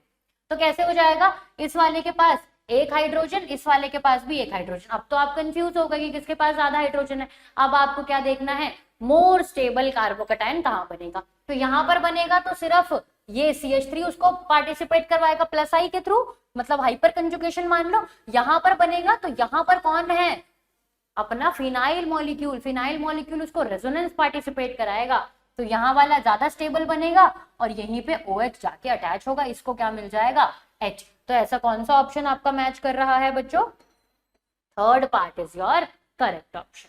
आगे बढ़ते हैं, the most suitable reagent for the conversion of primary alcohol. Primary alcohol को किस में कन्वर्ट करना है, aldehyde with the same number of carbon. Carbon भी चेंज नहीं होना चाहिए। क्या है आपके पास, एसिडिफाइड K2Cr2O7, बहुत ही ज्यादा स्ट्रॉन्ग रिड्यूस ऑक्सीडाइजिंग एजेंट है। नेक्स्ट आ जाओ, क्या है अपने पास, ये फिर से KMnO4, फिर से KMnO4। तो ये सारे तो काफी स्ट्रॉन्ग ऑक्सीडाइजिंग एजेंट है। कहां तक छोड़ेंगे उसको, एल्डिहाइड तक थोड़ी छोड़ेंगे, कहां पहुंचा देंगे उसको, कार्बोक्सिलिक एसिड तक पहुंचा देंगे भाई। नेक्स्ट आ जाओ, क्या है, पेरिडीनियम क्लोरोक्रोमेट। ये कैसा है, PCC, this is your mild oxidising agent. तो ये आपकी पार्शियल ऑक्सीडेशन कराएगा, सिर्फ किस में पहुंचाएगा, एल्डिहाइड में पहुंचाएगा। क्लियर होती है इतनी बातें। चल देखो अगला क्वेश्चन क्या कहता है, कह रहा है which of the give the order of ease of decarboxylation of the following acid. Decarboxylation करनी है, इसका मतलब आपको क्या करना है, यहाँ पर CO2 निकाल देना है ना, यही तो करना है। ठीक है भाई, करते हैं फटाफट से, कैसे हो जाएगा।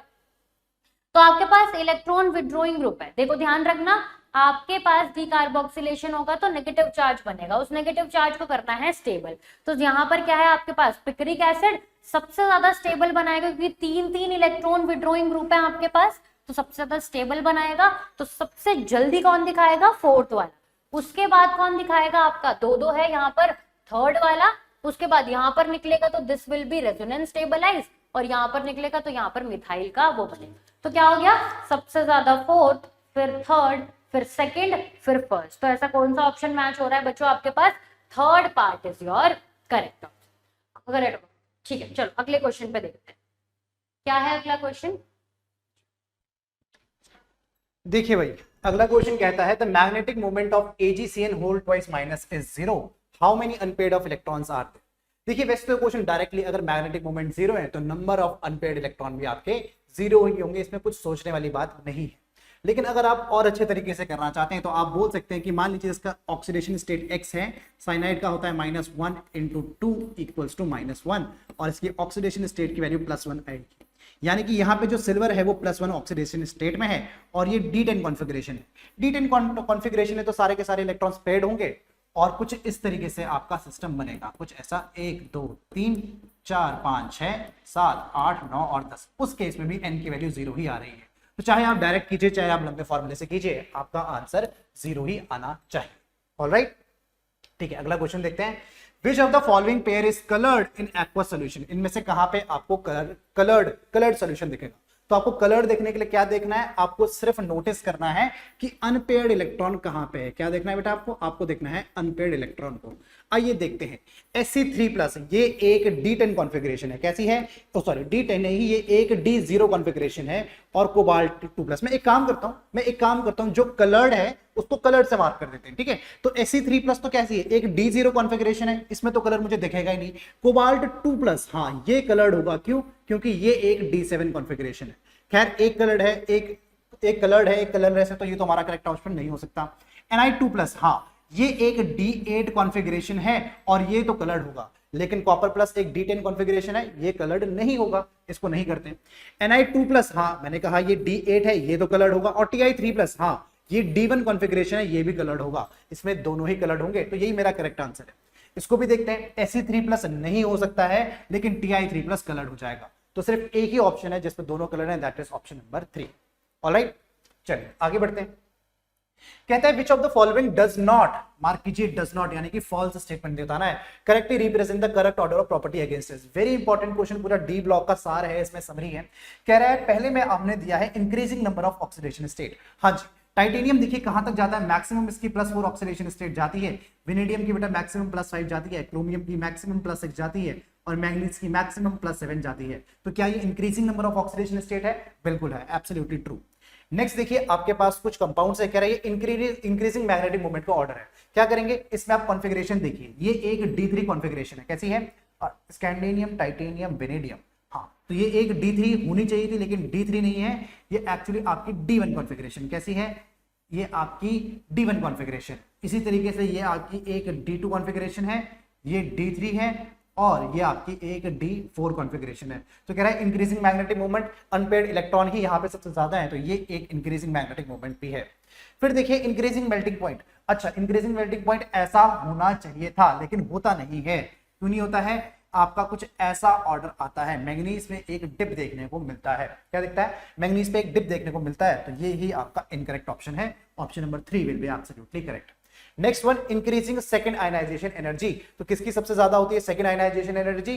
क्रोमियम की सबसे ज्यादा होती है, फिर होती है मैंगनीज की, फिर वेनेडियम की, टाइटेनियम। बिल्कुल बिल्कुल करेक्ट, करेक्ट है, यही ऑर्डर आपको करेक्ट ऑप्शन में दिया है। तो ये तो हो जाएगा आपका करेक्ट, आपको निकालना है incorrect. Option number 3 will be incorrect. चलिए, गैडोलिनियम GD64, क्या है इसका एटॉमिक नंबर? GD64। अच्छा, गिवन भी है which of the following is the correct electronic configuration. अब 2-3 तरीके हैं करने के, आप 54 से आगे काउंटिंग करना स्टार्ट कर दीजिए। 54 + 10 64, ये हो सकता है, ये भी हो सकता है, ये भी हो सकता है, और ये अच्छा सारे हो सकते हैं। ठीक है, आप इस तरीके से नहीं कर सकते। फिर क्या देखेंगे आप, GD को देखेंगे, इसमें हाफ फिल्ड होता है। GD क्यों फेमस है? अपनी हाफ फिल्ड कॉन्फ़िगरेशन की वजह से। किसकी लिए? हाफ फिल्ड कॉन्फ़िगरेशन के वजह से। देखिए हाफ फिल्ड कॉन्फ़िगरेशन, 4f8 तो किसी का होता ही नहीं है, 4f8 तो एग्जिस्ट ही नहीं करता है। 4f9 भी नहीं होगा इसका आंसर, 4f7 हाफ फिल्ड बिल्कुल करेक्ट है। यही GD का करेक्ट इलेक्ट्रॉनिक कॉन्फ़िगरेशन है। क्या? 4f7 वाला। चलिए आगे बढ़ते हैं। कह रहे थे correct order of EM2 + M0 values with negative sign for 4 consecutive elements of chromium, manganese, iron and cobalt is. तो इसमें जो सबसे अच्छी कॉन्फ़िगरेशन है, सबसे अच्छी मतलब एक हाफ फिल्ड कॉन्फ़िगरेशन है, वो कौन सी है? वो है मैंगनीज की। मैंगनीज की कैसी है बेटा? मैंगनीज की एक D5 कॉन्फ़िगरेशन है, मैंगनीज एक D5 कॉन्फ़िगरेशन में है। आपको 2+ दिखाना है, कहां दिया? हाँ ये है E0 M2+। M2+ देखेंगे, ये एक D5 कॉन्फ़िगरेशन है। आपको इसको एक किसमें कन्वर्ट करना है? आपको इसको D0 पे, मतलब M0 पे कन्वर्ट करना है। तो सबसे ज्यादा डिफिकल्टी आपको यहीं पे ही होने वाली है, सबसे ज्यादा डिफिकल्टी आपको यहीं पे ही होगी। तो इसकी आयनाइजेशन E0, ये वाली जो वैल्यू होगी, रिडक्शन वैल्यू, इसकी सबसे ज्यादा होनी चाहिए। किसकी? मैंगनीज की। तो यहीं से क्वेश्चन सॉल्व हो गया। Option number 1 will be absolutely correct option. आगे देखते हैं, ऑर्गेनिक का क्वेश्चन है। चलो बच्चे, तो ऑर्गेनिक का क्वेश्चन सॉल्व करना स्टार्ट करते हैं। Which one of the following compound is most acidic? Most acidic बोल दिया मतलब अच्छा एसिड। क्या बनाएंगे? Conjugate base. कंजुगेट बेस कौन सी फॉर्म में होता है? अनायनिक फॉर्म में होता है। इसका मतलब हमें यहाँ पर नेगेटिव पार्ट को स्टेबलाइज करना है। नेगेटिव पार्ट कैसे स्टेबलाइज होगा? जब आप इलेक्ट्रॉन विड्रोइंग ग्रुप लगाओ। अगर आप इलेक्ट्रॉन डोनेटिंग ग्रुप लगाओगे तो आपकी एसिडिटी डिक्रीज हो जाएगी। तो देखो यहाँ पर क्या प्रेजेंट है आपके पास? एक इलेक्ट्रॉन विड्रोइंग ग्रुप। ये कैसा है? +H देता है, इलेक्ट्रॉन डोनेटिंग ग्रुप है, तो ये तो नहीं हो पाएगा, ये नॉर्मल है। और ये तो भूल ही जाओ, अल्कोहल। जब फिनॉल है तो अल्कोहल को क्यों एसिडिक माने? तो आपका करेक्ट ऑप्शन कौन सा हो गया? First part is your correct option. आगे बढ़ते हैं नेक्स्ट क्वेश्चन की तरफ। विच of the following is most basic in aqueous medium? Most basic पूछ लिया, कैसे होता है आपके पास? वहां पर होता है आपके पास सेकेंडरी। अगर आप एक्वस मीडियम की बात करो तो अगर कार्बन 1 है तो कार्बन 1 में होता है सेकेंडरी, फिर प्राइमरी, फिर टर्शरी। और अगर कार्बन 2 है या फिर 2 से ज्यादा है तो कैसे होता है? सेकेंडरी, फिर टर्शरी और फिर प्राइमरी, है ना। आर की वैल्यू है ये, ज्यादा कम, है ना। तो यहाँ पर कार्बन 2 से ज्यादा है तो आपका करेक्ट ऑप्शन कौन सा हो जाएगा? Fourth part is your correct option, क्योंकि ये कैसा है, यहाँ पर से एक एच हटा दो बच्चों, यहाँ पर से आप एक एच हटा सकते हो, बिल्कुल हटा सकते हो, इस एच को हटा दो, है ना, चल हो जाएगा। हाँ चलो अगले क्वेश्चन पे बढ़ते हैं। Uh product A and D in the following reaction, A दिखाना है और बी दिखाना है, चलो दिखाते हैं कैसे हो जाएगा, पेन चेंज करो। क्या है अपने पास, हमारे पास एक प्राइमरी अमाइन है, प्राइमरी अमाइन किसके साथ रिएक्शन कर रहा है, chloroform in the presence of KOH, कौन सी रिएक्शन है, नेम रिएक्शन है, कार्बाइल अमाइन रिएक्शन है, क्या देता है, एक फाउल स्पेलिंग कंपाउंड, क्या नाम है, आइसोसाइनाइड, तो क्या बन जाएगा C2H5NC, this is your isocyanide foul spelling compound, साथ में क्या निकलता है KCl, अब बैलेंस कर देंगे 3 मोल्स ऑफ KCl, तो अब करेक्ट ऑप्शन कौन सा हो गया, first part is your correct option. अगले क्वेश्चन पे चलते हैं, which one of the following compound will dissolve an alkali solution after it has undergone reaction with Hinsberg reagent. देखो हिंसबर्ग रिएजेंट आपका क्या होता है, पहले तो ये देख लेते हैं, benzene sulfonyl chloride, this is your Hinsberg reagent, क्या करता है, अगर प्राइमरी के साथ आ गया तो सॉल्यूबल देगा एल्कली में, सॉल्यूबल प्रोडक्ट देगा किसमें, एल्कली में, और अगर सेकेंडरी के साथ, सेकेंडरी अमाइन के साथ आ गया तो इनसोल्यूबल प्रोडक्ट देगा किसमें भाई, एल्कली में ऑब्वियसली, और अगर आपका टर्शरी हो गया तो ये तो रिएक्शन ही नहीं दिखाता, तो प्रोडक्ट ही नहीं देगा, तो प्राइमरी इनसोल्यूबल, अगर सेकेंडरी होगा इनसोल्यूबल, टर्शरी होगा कोई भी प्रोडक्ट नहीं दिखाएगा, तो बोल रहा है सोल्यूबल विच विल डिसॉल्व, तो क्या ढूंढना है, प्राइमरी, तो ये कैसा है प्राइमरी, ये कैसा है secondary, this is your tertiary and this is again secondary, तो एक ही ऑप्शन करेक्ट है, कौन सा, प्राइमरी वाला। अच्छा ये प्राइमरी वाला जो प्रोडक्ट होता है ये एसिडिक इन नेचर होता है, तभी जाके ये बेस में क्या हो जाता है बच्चों, सॉल्यूबल हो जाता है, ठीक है। चलो आ जाओ नेक्स्ट आ जाओ, अकायरल अमाइनो एसिड, आंख बंद करके कोई पूछे एकदम से आंसर आना चाहिए, क्या, ग्लाइसिन, अकायरल इन नेचर है, 2 ग्रुप सेम कंटेन करता है।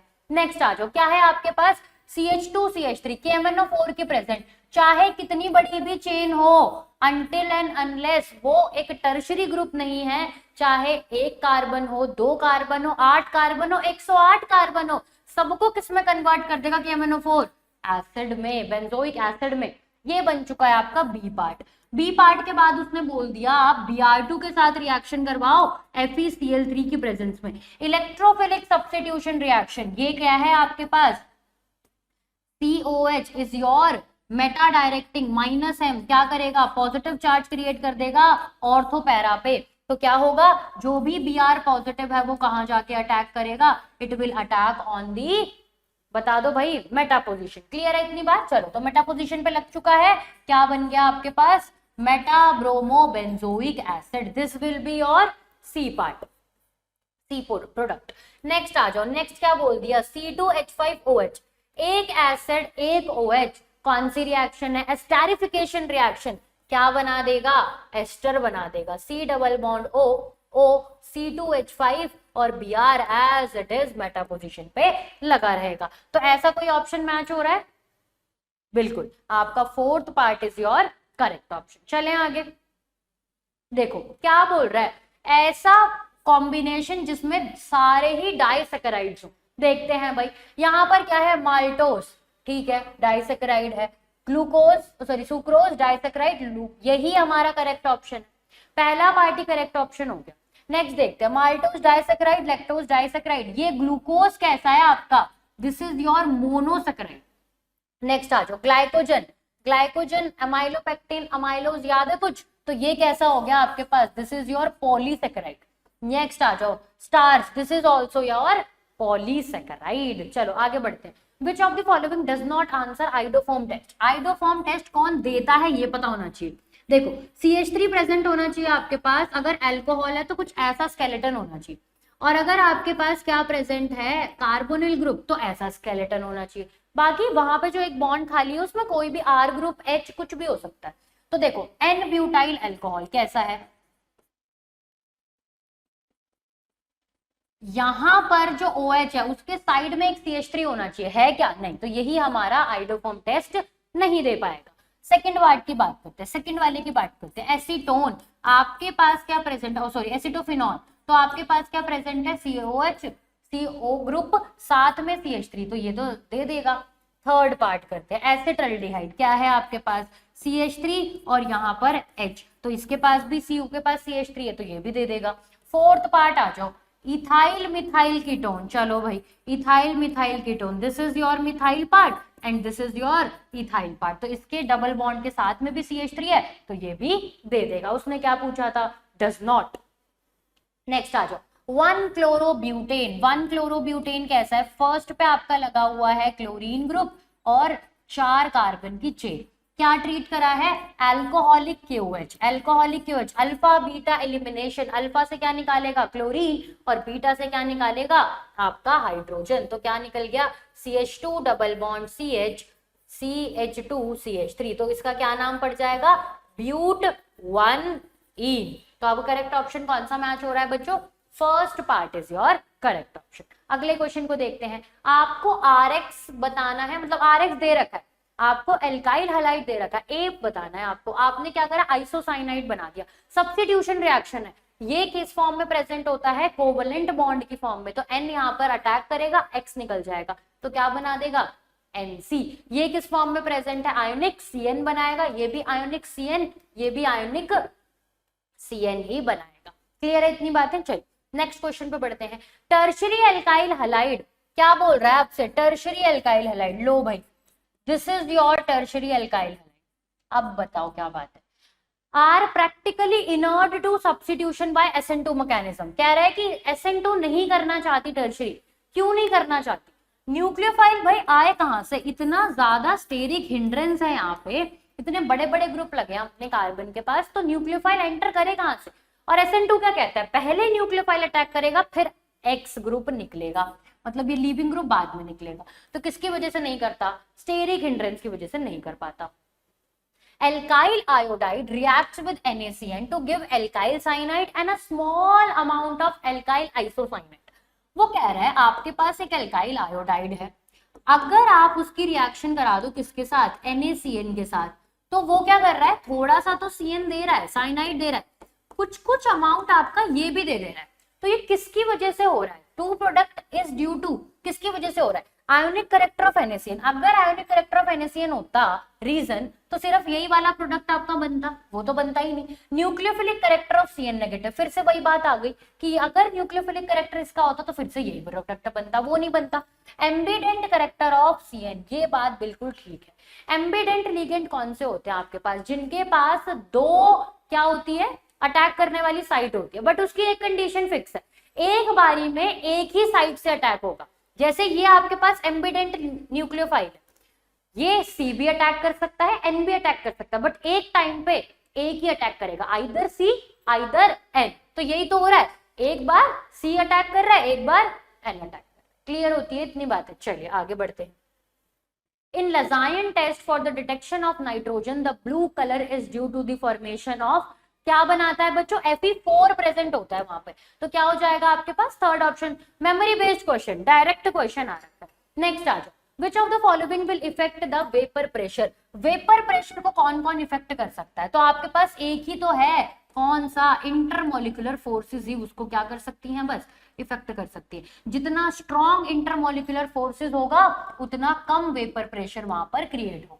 अच्छा, शेप ऑफ द कंटेनर क्यों नहीं हो सकता, देखो वेपर प्रेशर कैसे बनता है, जब आपके पास एक सोल्यूशन नीचे प्रेजेंट होता है वो इक्विलिब्रियम अटेन कर लेता है किसके साथ, अपने ही वेपर के साथ। अब देखो आप चाहे छोटा कंटेनर लो चाहे बड़ा कंटेनर लो, इक्विलिब्रियम में आपके वेपर फेज में और जो अभी आपका नीचे लिक्विड फेज में पड़ा हुआ है वो तो सेम अमाउंट में ही क्या होगा, चेंज होगा। नेक्स्ट आ जाओ, सरफेस एरिया, फिर से इक्विलिब्रियम वाला concept, vapour phase liquid phase equilibrium में प्रेजेंट है, तो चाहे आपका सरफेस एरिया बड़ा है चाहे आपका सरफेस एरिया छोटा है, अगर इक्विलिब्रियम प्रेजेंट है तो सेम नंबर ऑफ ऊपर और उसके साइड आप जो भी आप ले रहे हो छोटा सरफेस एरिया वाला, उसके ऊपर भी जो वेपर फेज है उसमें भी same number of molecule he present होगा। तो इन दोनों पे तो इफेक्ट कोई नहीं है, किस पे है, फर्स्ट वाले पे, इंटरमोलिकुलर फोर्सेस। जितना ज्यादा स्ट्रॉन्ग इंटरमोलिकुलर फोर्सेस उतना कम वेपर प्रेशर। क्लियर है इतनी बातें, चल अगला क्वेश्चन देखते हैं। आइए सर, देखो भाई अगला क्वेश्चन है, how many EDTA molecules are required to make an octahedral complex of Ca2 plus ion. Ca2 plus ion के साथ आपके कितने EDTA चाहिए? देखिए उसने मेंशन कर दिया है कि आपका ऑक्टाहेड्रल कॉम्प्लेक्स फॉर्म हो रहा है। तो देखिए जब आप EDTA को कंसिडर करेंगे आपको ये करना लेना ही पड़ेगा कि EDTA की जो मैक्सिमम डेंसिटी होती है, EDTA कैसा है आपका, मैक्सिमम एक हेक्साडेंटेट लिगेंड है। वैसे तो ये एक फ्लेक्सीडेंटेट लिगेंड है। फ्लेक्सीडेंटेट का मतलब क्या है कि ये अपनी डेंसिटी को वेरी कर सकता है, इसके 4 भी हो सकती है, 6 भी हो सकती है, पर यहाँ पे आप मैक्सिमम केस ही लेके चलेंगे। यानी कि अगर आपको एक ऑक्टाहेड्रल कंपाउंड बनाना है तो वो सिर्फ एक EDTA ही काफी है, एक EDTA ही उसके लिए काफी हो जाएगा। EDTA होता है देखिए 4 ये आपको दे रखा है 2+, तो ओवरऑल ये 2-, ऐसा कॉम्प्लेक्स कुछ बनेगा। दैट इज 1 इसका करेक्ट आंसर आना चाहिए। Option number 3 is absolutely correct. आइए अगला कह रहा है which is true in the case of NiCO4। NiCO4 complex के लिए क्या चीज ट्रू है? अच्छा इसके बारे में हम क्या क्या जानते हैं। सबसे पहली बात कि NiCO4 इसमें निकल एक ये न्यूट्रल लिगेंड है, तो निकल एक 3D8 4s2 वाली कॉन्फ़िगरेशन में है। ये sp3 होता है, ये टेट्राहेड्रल होता है और ये डायमैग्नेटिक भी होता है। तो इतना सब कुछ तो मुझे पहले से ही पता है इसके बारे में। तो कह रहा है hybridization of nickel is sp3। Yes बिल्कुल सही बात है। अच्छा तो ठीक है, तो इतने में सॉल्व हो गया। Tetrahedral is the shape of the molecule, ये बात भी करेक्ट है। ये डायमैग्नेटिक, ये भी सारे के सारे ऑप्शंस करेक्ट है। All of the above options are correct option, सब के सब ठीक है। Next question is which of the following is organic metal compound is sigma and pi bonded. देखिए इस क्वेश्चन को थोड़ा सा आप इसमें चेंज कर लीजिए। ये एक्चुअली क्वेश्चन ऐसे होना चाहिए था, विच of the following organic compound is not लगा लीजिए, not sigma and pi bonded. क्यों ऐसा क्यों? पहली बात एक चीज समझिए, सारे के ऑल दी लिगेंड, जितने भी लिगेंड प्रेजेंट होते हैं सारे के सारे सिग्मा डोनर्स तो होते ही होते हैं, यानी कि सिग्मा बॉन्ड तो प्रेजेंट होगा ही होगा। जैसे अगर आप पहले लिगेंड को देखें FeCH3 होल थ्राइस, इसमें सिर्फ सिग्मा ही प्रेजेंट है। बाकी अगर आप नीचे आते हैं, सपोज कार्बोनिल लिगेंड की मैं बात करूं, किसकी बात करूं? मैं बात करूं कार्बोनिल लिगेंड की, तो बेटा it is both sigma donor and pi acceptor. क्या है ये? पाई एक्सेप्टर भी है साथ में। इसी तरीके से अगर इसकी बात करें, एक CP साइक्लोपेंटाडाइनाइल वाली रिंग वाला के सिस्टम की बात करें, तो ये भी sigma and pi donor both है। इसी तरीके से अगर एक इसकी बात करें, इसमें भी जो आपका पहला बॉन्ड है ये इस तरीके से है, यहाँ पे भी सिग्मा बॉन्डिंग है और पाई बॉन्डिंग भी होती है, तो इसमें भी both sigma and pi bonding आपको मिलेगी। सिर्फ आपको FeCH3 होल थ्राइस है जिसमें सिग्मा बॉन्डिंग ओनली देखने को मिलेगी, तो इसको ठीक कर लीजिएगा। अगला देखिए कह रहे हैं given the molecular formula of the hexa coordinated complex. पहले ही कह दिया है कि कॉम्प्लेक्स हमारे कैसे हेक्सा कोऑर्डिनेटेड है। If the number of coordination of NH3 molecules in ABC are 6, 5 and 4, primary valency in all of the following cases. तो ऑप्शन नंबर ए की बात करें कि इसका फॉर्मूला कैसा होना चाहिए, उसने कह दिया है कि हेक्सा कोऑर्डिनेटेड है और उसमें अमोनिया 6 है, तो कंपाउंड बेटा कुछ ऐसा होना चाहिए NH3 होल 6 एंड Cl3। तो पहला कॉम्प्लेक्स आपका ये रहा। दूसरा कॉम्प्लेक्स कैसा है? ये भी आपका हेक्सा कोऑर्डिनेटेड है और इसमें उसने कह दिया है कि NH3 कितना है? NH3 आपका 5 है, तो ये हो गया आपका NH3 whole 5 Cl and it is also Cl2। और वो ऑप्शन सी में उसने कहा है कि इसमें 4 NH3 प्रेजेंट है, तो ये कैसा हो जाएगा? ये हो जाएगा CONH3 whole 4 Cl2 and Cl। आप सब में आपको क्या निकालना है? आपको प्राइमरी वैलेंसी निकालनी है, यानी कि सबके सब केसेस में आपको ऑक्सीडेशन स्टेट ही निकालना है। It is very easy. ये -3 है तो ऊपर +3 होगा, तो कोबाल्ट के ऊपर +3 चढ़ जाएगा। यहाँ पे देखिए ऊपर इसके -2 है, ये -1 है, तो इसको +3 होना ही पड़ेगा। अगेन क्लास के ऊपर -1 चार्ज, ये -2 है, तो इसको भी +3 होना ही पड़ेगा। यानी कि तीनों के तीनों यहाँ पे 3 ऑक्सीडेशन स्टेट में प्रेजेंट है, तो option number 4 is absolutely correct option. आइए अगले क्वेश्चन में कहता है type of isomerism shown by this compound. आपको कभी भी ऐसा कंपाउंड देखने को मिले तो 2-3 ही हमारे पास केसेस होते हैं। आपको नाइट्रोजन NO2 देख के, नाइट्रो कंपाउंड देख के एक ही केस आता है कि या तो ये नाइट्रोजन डोनर होगा, या तो ये ONO, या तो ये ऑक्सीजन डोनर होगा। यानी कि कैसा लिगेंड है? ये एक एम्बिडेंटेट लिगेंड है। कैसा है? ये एक एम्बिडेंटेट लिगेंड है। एम्बिडेंटेट लिगेंड किस टाइप का आइसोमेरिज्म शो करते हैं? ये शो करते हैं बेटा लिंकेज आइसोमेरिज्म। कैसा है? लिंकेज, यानी कि अगर नाइट्रो से लिंक है या फिर ऑक्सीजन से लिंक है, तो it shows linkage isomerism. Option number 4 बिल्कुल करेक्ट है। अगला क्वेश्चन देखिए, which of the following complex ion is not is not expected to absorb visible light. इनमें से कौन सा विजिबल लाइट को एब्जॉर्ब नहीं करेगा? अगर वो विजिबल लाइट को एब्जॉर्ब नहीं करेगा तो इसका मतलब वो कलर भी शो नहीं करेगा। सिंपल सी बात है, अगर वो विजिबल लाइट को एब्जॉर्ब नहीं कर रहा है तो वो कोई कलर नहीं दिखाएगा। यानी कि हमें एक क्या देखना है, हमें देखना है एक कलरलेस कंपाउंड। क्या देखना है? एक कलरलेस कंपाउंड को देखना है। कलरलेस कंपाउंड अगर देखना है तो आपको क्या देखना है? आपको देखना है अनपेयर्ड इलेक्ट्रॉन की वैल्यू कितनी होनी चाहिए? ये होनी चाहिए 0, यानी कि एक भी अनपेयर्ड इलेक्ट्रॉन प्रेजेंट नहीं होना चाहिए। आइए स्टार्ट करते हैं। आपका पहला वाले ऑप्शन में देखेंगे निकल यहाँ पे बेटा 2+ ऑक्सीडेशन स्टेट में है। ये एक 3d8 कॉन्फ़िगरेशन है और कैसा होगा आप इसे बनाएंगे? ये एक स्क्वायर प्लेनर कॉम्प्लेक्स है। कैसा है? स्क्वायर प्लेनर की स्प्लिटिंग। आपके सिलेबस में स्क्वायर प्लेनर की स्प्लिटिंग है नहीं तो आप इसे वीबीटी से भी कर सकते हैं, but I do not recommend it. But still देखिए इसकी स्प्लिटिंग कुछ इस तरीके से हो जाएगी। तो 1 2 3 4 5 6 7 8, यानी कि यही वो कंपाउंड है जहां पे n की वैल्यू 0 आ रही है। आप इसे वीबीटी से कैसे करते हैं? आप इसमें 5 कुछ इस तरीके से बनाते हैं, कहते हैं सर ये 1 2 3 4 5 6 7 8 है, और क्योंकि ये स्ट्रॉन्ग फील्ड लिगेंड है तो ये पेयर हो जाता है, ये स्पेस ब्लैंक, और अब भी n की वैल्यू 0 ही आ रही है। करेक्ट तरीका ये है, ये आपका फर्जी तरीका है बीबीटी, बट स्टिल आंसर इससे आ ही रहा है, तो यही आपका करेक्ट ऑप्शन हो जाएगा। बाकी मैं 1-2 ऑप्शन और करके दिखा देता हूं। हमारा पहले वाला आंसर आ गया। देखिए यहाँ पे क्रोमियम क्या है? क्रोमियम 3+ है, यानी कि ये एक D3 कॉन्फ़िगरेशन में है। D3 कॉन्फ़िगरेशन तो जीवन में कभी डायमैग्नेटिक यानी कि अनपेयर्ड इस पे हो ही नहीं सकता है। D3 कॉन्फ़िगरेशन है तो ये हमेशा ऐसे ही होगा, यानी कि इसमें नंबर ऑफ अनपेयर्ड इलेक्ट्रॉन 3 है और कलर ये दिखाएगा। बाकी 2 केसेस भी आप देखिएगा। आयरन यहाँ पे मैं डायरेक्ट लिख देता हूं, यहाँ पे ये एक D6 कॉम्प्लेक्स है और नंबर ऑफ अनपेयर्ड इलेक्ट्रॉन यहाँ पे 4 आ जाएंगे।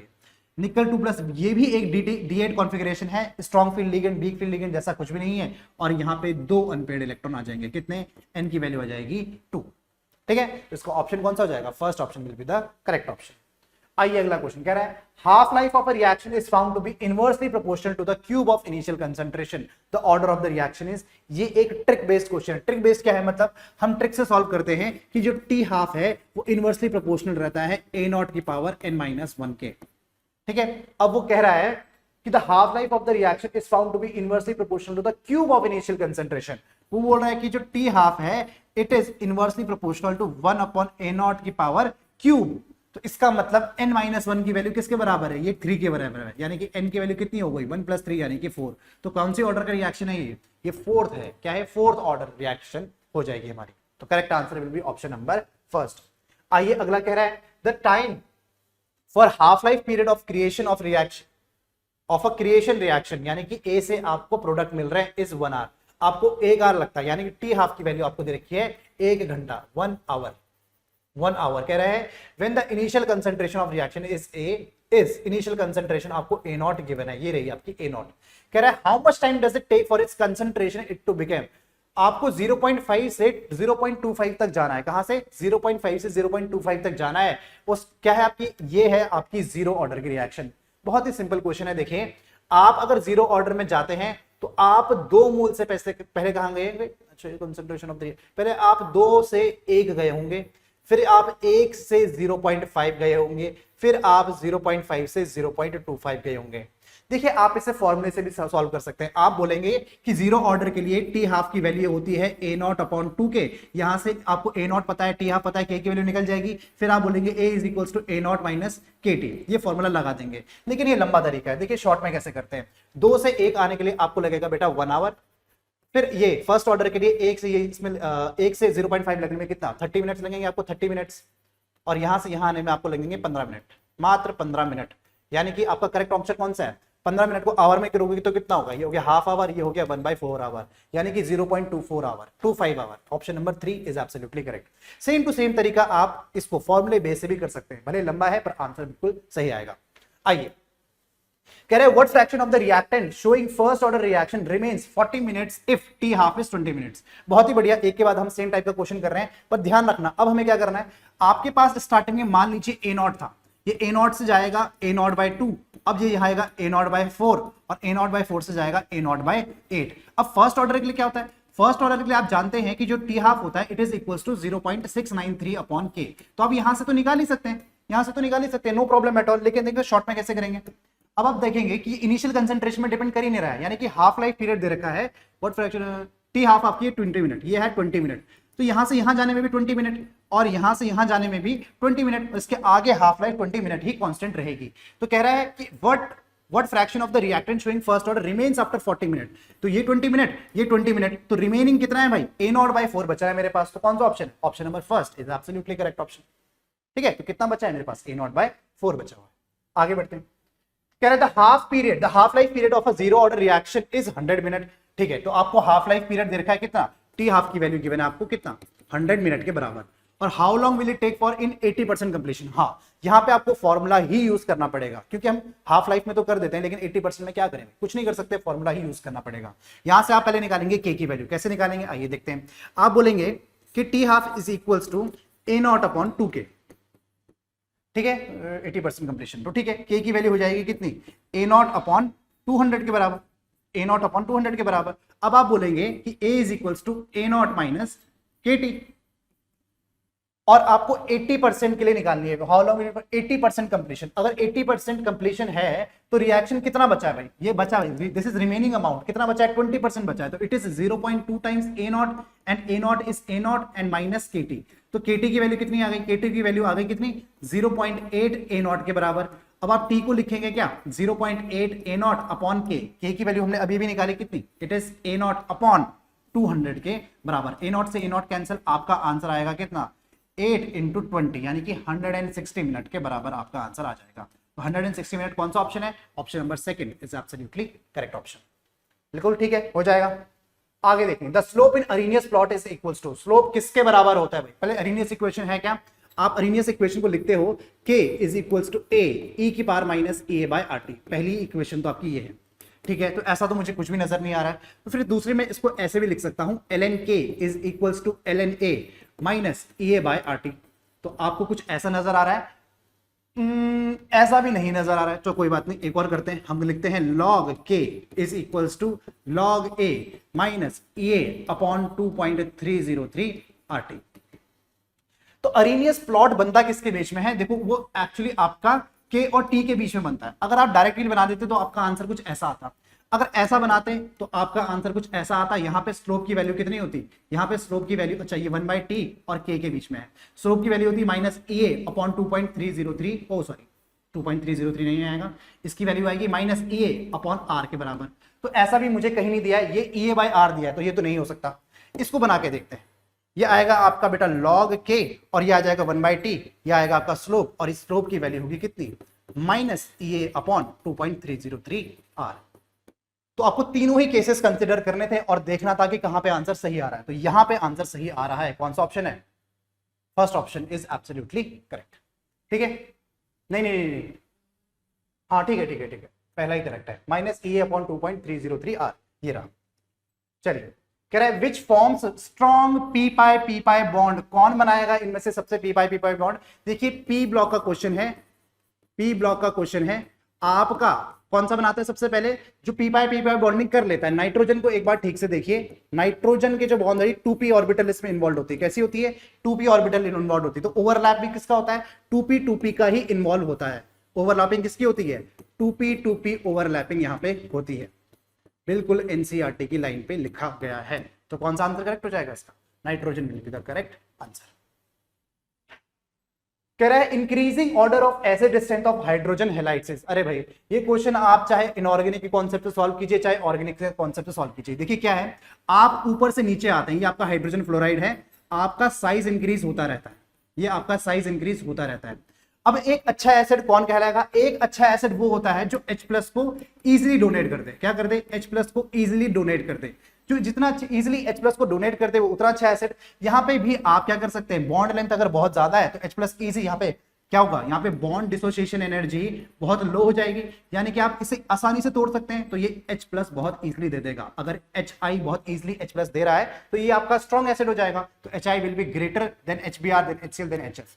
आप इसे कॉन्जुगेट एसिड बेस थ्योरी से भी कर सकते हैं। जैसे कि अगर आपका I- बनता है आयन, तो ये जो नेगेटिव आयन है ये बहुत बड़े स्पेस में डिस्पर्स्ड हो रखा है। क्या आपके पास जो नेगेटिव चार्ज है I- में वो इतने बड़े स्पेस में डिस्पर्स्ड है, तो ये स्टेबल है।